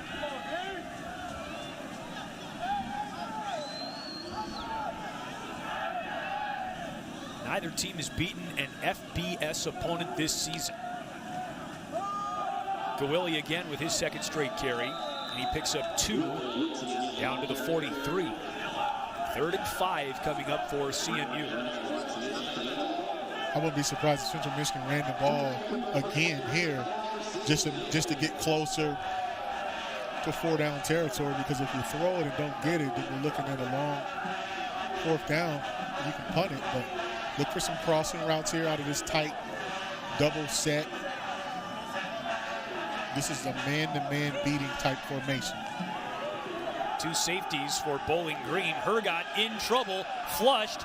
He releases to Gawilli, who's tackled on the spot at the 41-yard line by Colby Coleman. 3 yards shy of the 1st down. It's good coverage, too, by the Falcons. They didn't run the shallow crosses, but they actually cut their split so they could run some of these out routes. But Kyle Jr. was getting penetration up the middle. And the young fella, Coleman, finished the rest, but you really have to stay with your guy in broken plays. So that was a good job by Coleman staying with the running back in man coverage and then making the tackle on a big 3rd down. I know it's still the 3rd quarter, so this is probably the prudent play to punt it if you're Central Michigan, right? 30-second timeout, Central Michigan. This is their first timeout of the half. Well, they're going to talk about it, Chris, but I think when you talk about the momentum that the Falcons have, don't get caught up in trying to return the favor with a fake, because they're looking for it. I would say punt the football, win the field position battle, see if you can create a turnover or just back them all the way up, because there's a lot of football left still to be played. Let's take a peek at what's going on around the MAC today. And how about this, Marcus? Eastern Michigan with an impressive 27-7 win over Akron. I know we've covered Eastern Michigan a bit ourselves this year, and Chris Creighton's group is bowl eligible, and that's great. Yeah, I mean, they started off 2-0, riding high, went out there, lost a tough one at Buffalo. They just kept it rolling, won the game that they needed to win, and punched the ticket to a bowl game. Congrats to the Ypsilanti Eagles. It's a big step for Eastern Michigan returning to a bowl after an absence last year. There's a dart, and the pass is caught by Ja'Cory Sullivan, but this is coming back. A hold on Central Michigan negates that 4th down play. Holding, number 33 of the offense. 10-yard penalty, remains 4th down. So that's on the running back, Kumanu Gawilli, and now Central Michigan, unsurprisingly, punts it away. You'll see the hold right here by Gawilli to the left side. See the right arm snapped the jersey of Brandon Harris. He got beat inside. Really should have just let him go. Hergot would have continued on his path.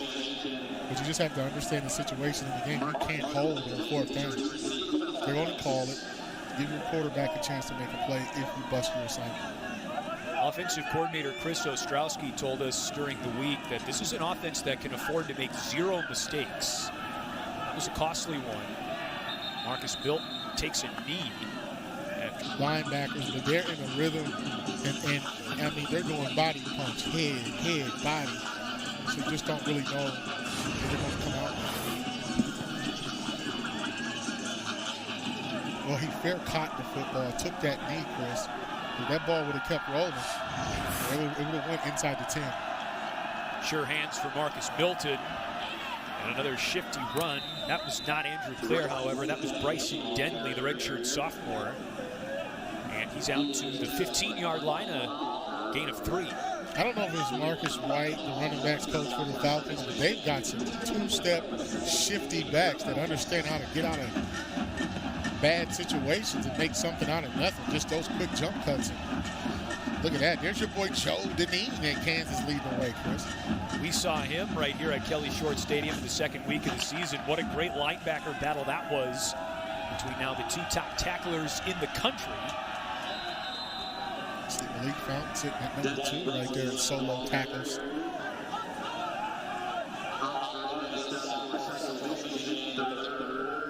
Malik Fountain is already in the top 10 in Central Michigan program history for career tackles. He's closing in on 400 in his illustrious career. The 3rd quarter, in spite of that drop, was won by Bowling Green. 17 unanswered points. They lead by 4 going into the fourth. Takes off a sluggish first half and puts 17 on the board in the third quarter. It's still anyone's game as we go to the fourth. Bowling Green football on a 3rd down and 5 from the Bowling Green 17. Alongside Marcus Ray and producer-director Ed Kultz, my name is Chris Fosters. Thanks for staying warm with us here in Mount Pleasant. Pass is caught to Scott Miller. And he's rolled out of bounds by Daquan Jamison at the 25-yard line. That's a gain of 8 and a first down. Here is our statistical breakdown through the first 3 quarters. What stands out to you, Marcus? Well, look at the rush yards for Bowling Green. They finally came alive. That pass, that yards per play went from 1.6 to 4.4 in a hurry. Look at the first downs. They haven't been on 3rd down much, and they just converted that one. So Central Michigan's got to find a way to stop this offense. Andrew Clare had a big 3rd quarter to really spark Bowling Green's attack on the ground. And he gets a hard-earned 1 yard on first down. That's one way to get going, is to win on first down. You know, but on 3rd down, you have to understand that when you see Scott Miller in the slot, he's getting the football on 3rd in intermediate routes. Nagy knows it. Everybody knows it when he's matched up on the safety. Jamison, I tell you, playing safety, back when I played, we were zone guys. Now you have to be able to cover man like a corner almost. Remember, this pits the top secondary in the MAC. Central Michigan's against the top passing offense in the conference, Bowling Green. Andrew Clare on the carry out to the 30-yard line. Here comes a 3rd and 4, and Central Michigan won the battle emphatically in the first half. They only allowed 16 passing yards. But Bowling Green used a couple of surprise plays very effectively on special teams, as a matter of fact. Remember, they had the fake punt in the 3rd quarter and used it to jumpstart its offense. You know, the check with me system, I mean, it's really hard to play defense when you line up in your call and the offense looks at your set and then calls a different play from the sideline. Keep an eye on Scott Miller. He's again lined up in the slot on 3rd down. Daggy looks the opposite way and finds the streaking Quinton Morris, who's tackled at the 41-yard line for a Bowling Green first down. Sean Bunting was in on coverage. That's a great catch by Quinton Morris. I mean, he's a sure-handed guy for the most part. But what really made that play is how Daggy looked to his left, looked the defense off to get those linebackers to slide out of the window and came to the backside with a sling. That is not Jared Daggy, however. That is Grant Loy. Bowling Green, especially now that they have the lead, we can say they've done an innovative job mixing their 2 quarterbacks in the game today. Loy is more of the run-oriented type. And true to form, he calls his own number and picks up 2 to the 43 in between the hash marks. Sean Adesanya on the tackle from Central Michigan's defensive line. That time, they didn't even honor the fake to Rico Fry, the freshman running back. He didn't sell the fake very much either, but Lloyd did a great job getting what he could get out of the situation and keeping this offense out of long yardage on 2nd down. Right now, Central Michigan's kind of guessing defensively on what's going to come as far as Daggy's under center or at least in the gun. Central Michigan has to find a way off the field here to avoid going down potentially 2 scores. On the tight end screen, that's Dorian Hendricks, and he's tripped up by Malik Fountain, 1 yard shy of midfield to set up 3rd and 2. It's a good tackle by Fountain. I mean, look at the big fella. Dorian Hendricks. I mean, we're almost ready to put a package together for this guy. And nobody really wants to tackle that 250 in space, with the exception of Malik Fountain, and he almost ran through that tackle as well. I don't know if Hendricks is wearing pads or not. It's kind of hard to tell. Big fella out of Huber Heights. That's down near Dayton. Hendricks has been a mainstay in Bowling Green's program now. In his 5th year, he's a throwback to the 2015 MAC championship team for Bowling Green, coached by Dino Babers. Here's another catch for Jordan Wayne Prather, all the way to the 43-yard line. And Bowling Green keeps on moving the sticks. Yeah, he's really looking off the linebackers. one way to beat press coverage on the outside is to run slant routes. I mean, you got the middle of the field to be wide open. If you can look guys off and throw the ball back across the field. But right now, this offense is in rhythm, and they're very methodical, and they're moving the football. The passing game has woken up for Bowling Green in particular on this drive. Miller open out of the slot. He's into the red zone. He beat Daquan Jamison, who's had a fantastic day. But you can only contain Scott Miller for so long. There's a reason why he's 7th in program history in career receptions. Yeah, this play action off the run is opening up the middle of the field. Jamison with a good tackle, but I mean, Miller's been doing this all year. You go back to when they played Oregon, he had 13 grabs for 166 and 2 touchdowns. That's against Oregon. This man gets it done. We'll take another look at it, but when you got that play fake, it opens up the middle of the field. Now, your safety is man-to-man, and that's what they want in this matchup. He is 7th in program history in career yards, by the way. And that was a doomed play from the start. It will cost Bowling Green 5 yards. False start. Offense, number 80. 5-yard penalty remains first down. No one appeared set on that play.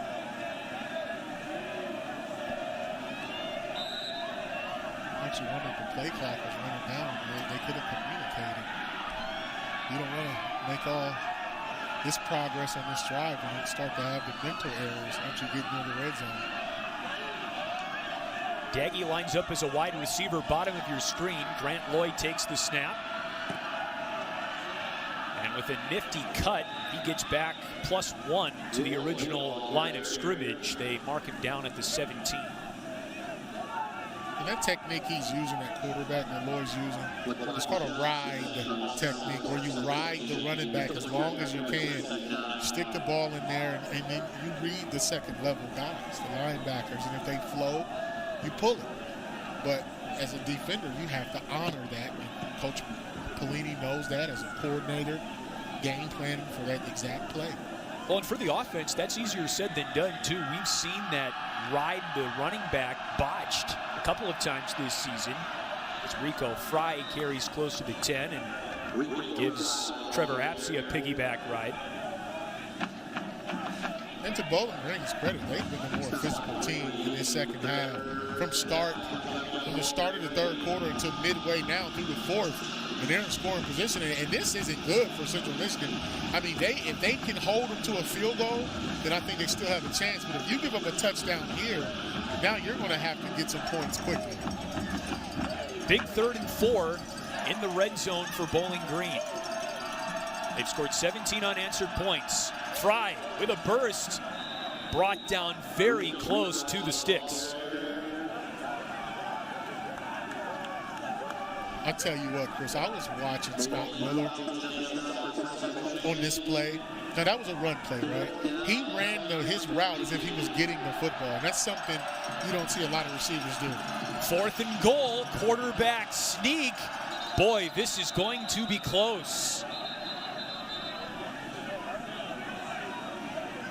Surprised they didn't put Grant Lloyd in to run that play. Yes. But what they tried to do is catch him off guard and run it quickly.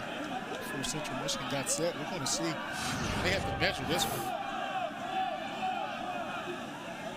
He didn't look like he barely got back to the line of scrimmage.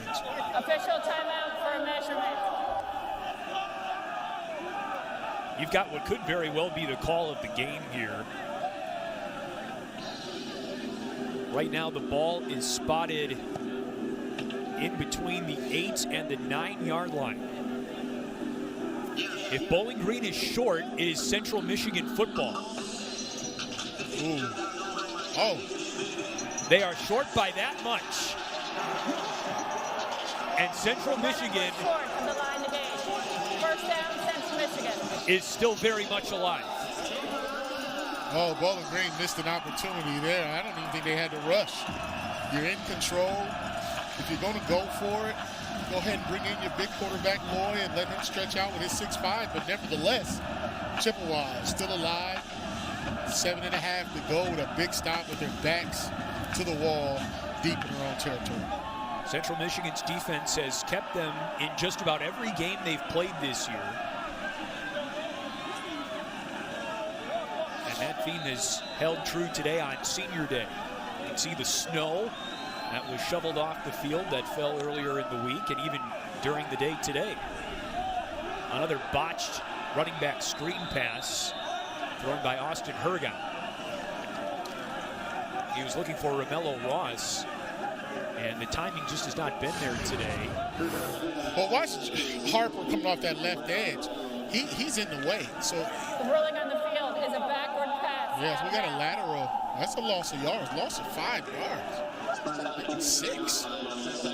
He definitely threw it backwards high. But the guy that made the play was Jonah Harper. Just being in the throwing lane, getting his arms up, and forced Hergot to put the ball up a little too high and backwards. Well, that is a critical mistake for Central Michigan's offense, and there's a on the loose ground. football. It is scooped up, and it is a touchdown for Bowling Green. And that was Jonah Harper once again. Correction, Kyle Jr. But that's a backbreaker for Central Michigan. I tell you what, Kyle Jr. in this front The ruling four. on the field was a fumble. Recovery by the defense for a touchdown.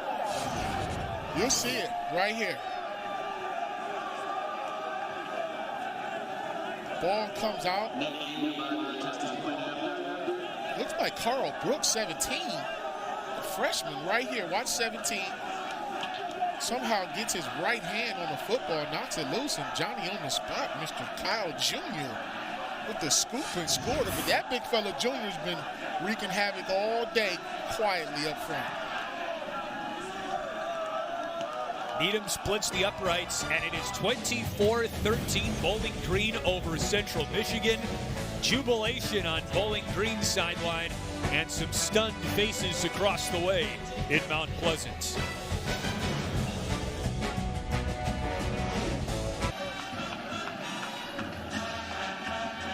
Kyle Jr. with a 2-yard scoop and score for Bowling Green. And it's danger time now for Central Michigan. Romello Ross coughs it up deep in CMU territory. Well, that's a demoralizing play for Central Michigan. I mean, after the 4th down stop, the big fella Kyle Jr. got the fumble recovery for a touchdown. He's been in the inside playing that defensive tackle position, making some things happen with Jonah Harper and Carl Brooks who played well too. That was Junior's 2nd fumble recovery of the season. Here is Lewis from the 15. He turns on the Jets, and another good return for Kobe Lewis out near the 40-yard line. Good starting field position once again for CMU. They are down, but not out.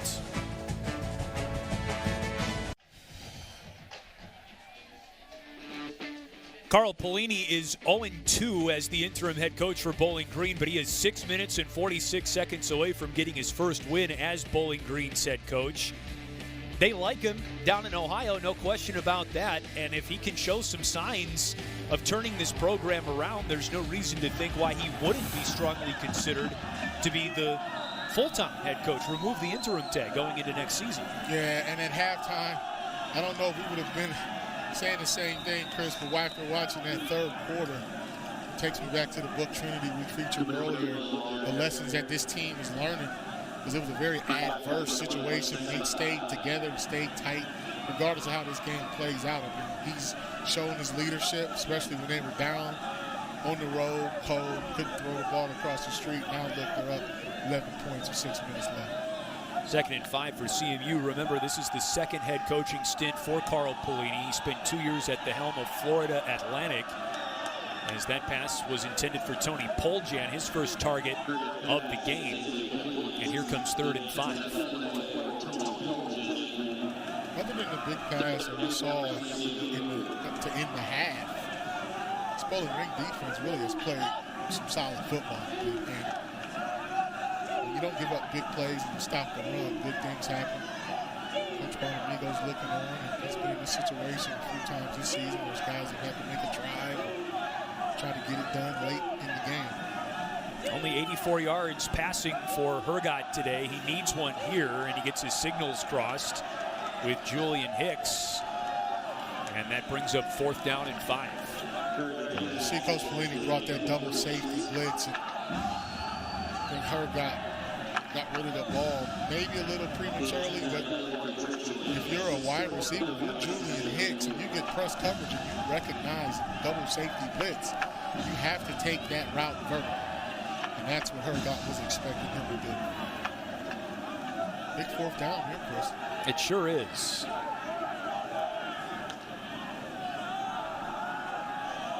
Pressure is picked up well, intended for Devin Spaulding, who nearly made a difficult fall-down grab. But the senior cannot haul it in. And now Bowling Green is really sitting pretty with the ball at the Central Michigan 45. I'm surprised they went for what I call a home run ball, a big pass.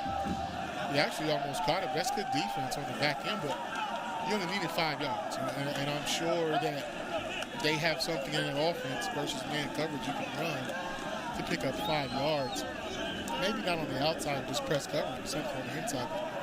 Spaulding almost came down with an acrobatic catch. I applaud his effort, especially that ball being thrown to the back shoulder. He had to spin all the way around. It's been a tale of 2 halves today. Central Michigan led 13-0 at halftime. It's been all Bowling Green since. Strong right formation for the Falcons. Daggy gives it to Claire. He's going the wrong way, but still gets around the end and is able to pick up, believe it or not, 1 yard on the play. He showed his speed, though, when he turned the corner, though. Everything else, there was a lot of shake and bake. That's good penetration up the field. See Apsey in the backfield, and Daniels stretching the ball out. He was able to stay in bounds. That was really impressive. That was one of the more impressive 1 yard runs I've seen. Sure was a net of 1 yard, but he probably ran about 20.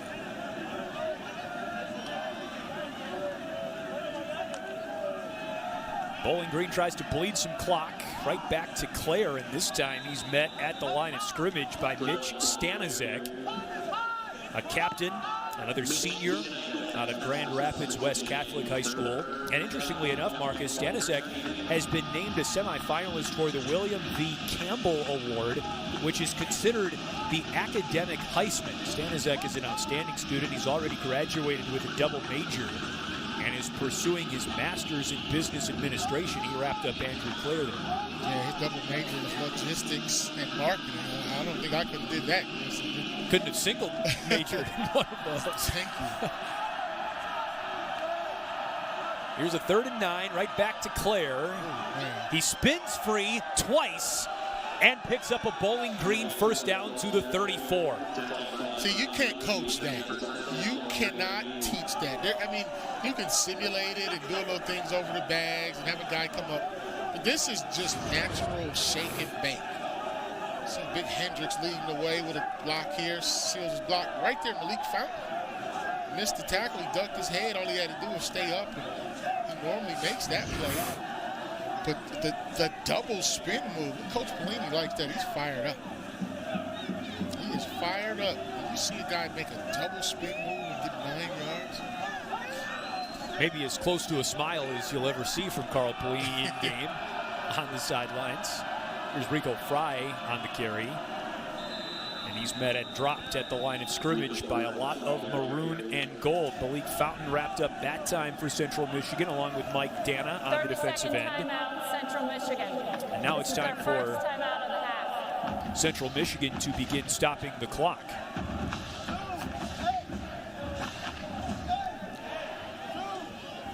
Correction, this is their 2nd timeout of the half. Media timeout.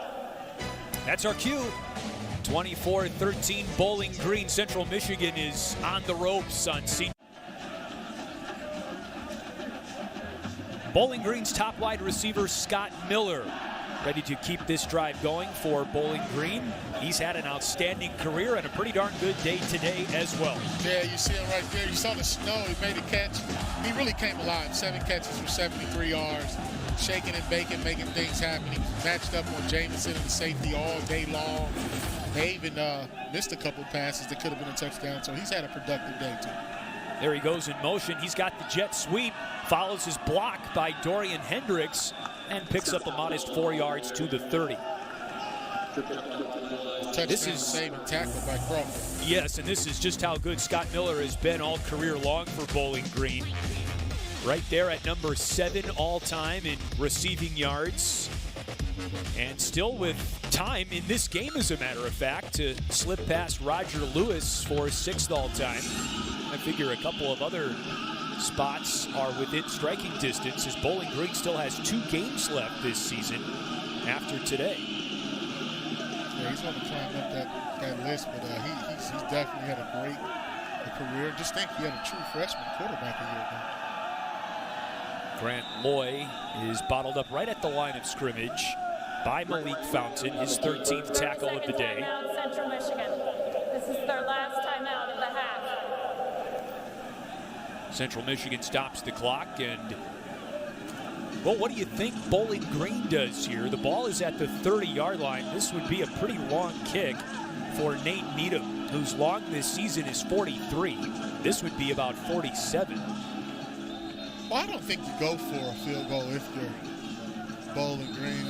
I think you run the football and just play defense. There's no reason to line up in a situation where Central Michigan can block a kick and run it back. We've seen stranger things happen.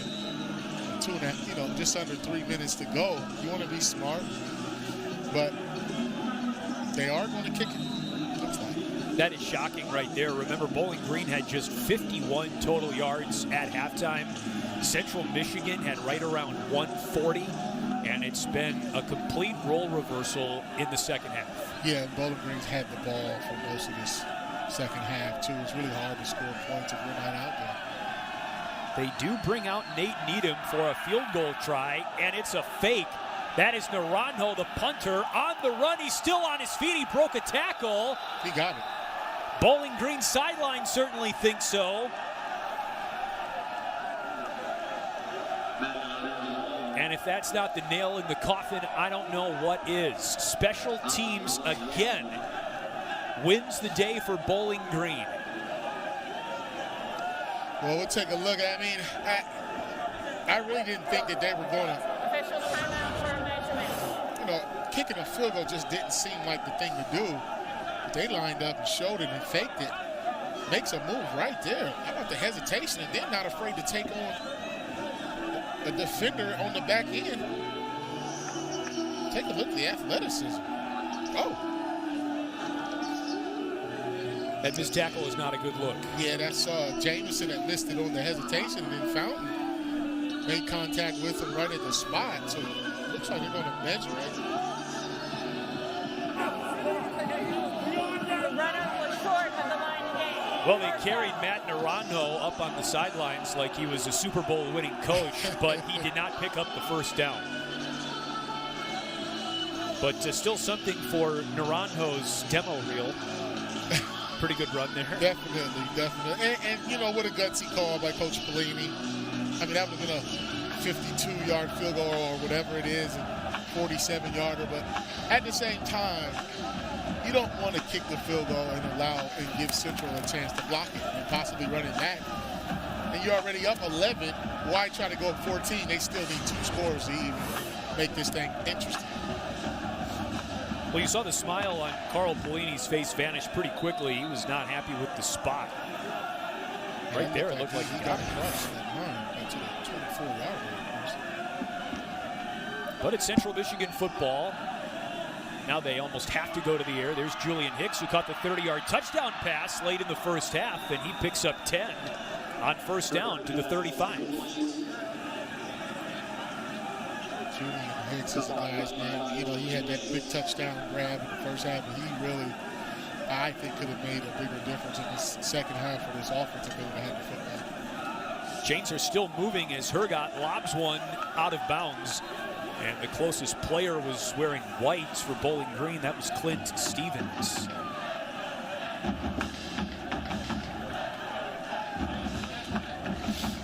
Remember, Central Michigan ran the 2-minute offense very well in the first half. If they score quickly here, who knows? You're right back in it. Definitely. I mean, got 65 yards to go, but all you got to do is get a couple of completions. And I'm thinking what Bowling Green is doing is they're taking away the outside throw and forcing these slot receivers inside, and you'll see safeties and linebackers high and low over top of coverage.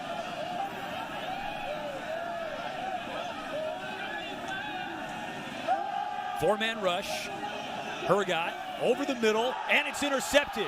Marcus Milton, the fifth-year senior, spins out of bounds at the 31-yard line.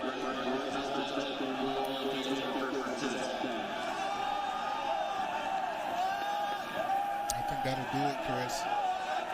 I'll tell you what, this pass defense, it's been interesting because we came in talking about Bowling Green's offense, pass, and Central Michigan's pass defense. Bowling Green ran the ball very well. And then they came out and get a turnover at the end, the late throw across the middle. Milton's a good one. He's a good one. His third interception of the season, and the Bowling Green coaching staff said as much, Marcus. He keeps the morale of the team up. They were adamant in his status as team leader, and so they're certainly happy for one of their seniors to get a big turnover to clinch Bowling Green's first conference win of the season, and the first win as interim head coach for that man you saw a moment ago, Carl Pelini. And I'll tell you who else made that play. The naked eye probably wouldn't know that, but Brandon Harris, his body position closed the window and forced Hergot to throw the ball to a bad spot. Milton did the rest, but give Carl Pelini, a round of applause and get these Falcons to make the trip up to Mount Pleasant. In this weather, they're fired up on that sideline. Look at them. And that's one thing ADs like to see. Will the kids play for an interim coach? So this is a on-the-job interview, a working interview for Carl Pelini, who has head coach experience, who comes from great stock in the coaching world. Found a way in the second half. This is the best 30 minutes I think Bowling Green's played all year. Unquestionably, they've been in of that Eastern Kentucky. Well, maybe even this would even surpass that. They were down by 13 at half. They've been in just about every game they've played this season. They were blown out on the road against Georgia Tech and against Ohio, but other than that, Bowling Green has just been unable to get over the hump against a lot of teams this year. But not today in Mount Pleasant. Bowling Green will have to snap it one more time to get rid of the remaining time on the clock. And next week, Bowling Green is on the road against Akron. That's certainly not an easy matchup. Akron's got a pretty good defense, but Akron lost to Eastern Michigan today, and Bowling Green's got some momentum now. Perhaps a chance to go on a little win streak for Bowling Green late in the season. And then you never know what was going on behind the scenes with the previous coach. When someone gets let go during the mid-season and you make a switch, Coach Pelini told us that switch wasn't easy, and he's had to play Zen Master for the most part, regulate damage control. 30-second timeout, Bowling Green. This is their first timeout of the half. He feels like a head coach right now at this point in his third game. He admitted to us that his head was spinning a little bit, but from an administration standpoint, he's starting to get a feel for the balance that a head coach must have. He's removing himself from the mindset of a defensive coordinator. He's starting to spend more time in the offensive meeting rooms. He says he likes playing devil's advocate with the coaches on the offensive side of the football. And I also think, too, he's been around long enough to understand that sometimes when it's falling apart, it just might be falling into place. And I think that when you look at how these kids responded to his leadership and the hard coaching, and I'm sure he challenged them at halftime and said, hey, let's get going. We're not playing Falcon football or whatever. But he found a way. Whatever he said, whatever adjustments they made, it showed in the last 30 minutes. Bowling Green is going to try and erase the final 8 seconds on 4th and 21. Daggy airs it out for Scott Miller. It is intercepted by Brandon Brown. He's got a lot of daylight here and is starting to set up some blockers, but he is tripped up to end the ball game by Bowling Green center Jack Kramer. Well, Carl Pelini with his first win as Bowling Green's interim head coach. It's been 8 years between meetings for Central Michigan and Bowling Green. But Bowling Green, like they did in 2010, wins in 2018, and now improves to 23-18 all-time against Central Michigan. Central Michigan heads into its bye. Bowling Green has a win in conference. Well, it was a tale of two halves, and I think Central Michigan came out fired up. In that first half, had some things working, but we've seen them not show up in the second half and make the right adjustments. And not sure if they can take a punch whenever the other guy gets up off the ground. But there's the man of the hour. Carl Pelini got his Falcons going, 24 points in the second half. And the first 5 minutes of the third quarter really let his team know that they had a chance to win this game. It might be November, but there's no time like the present for Bowling Green to get its first MAC win of the season. For Marcus Ray, my broadcast partner, Ed Kultz, our producer and director, I'm Chris Foster saying so long from Mount Pleasant. The final score, once again, Bowling Green 24, Central Michigan 13. All games airing on the ESPN networks are streaming live and archived on the ESPN app. This has been a presentation of ESPN.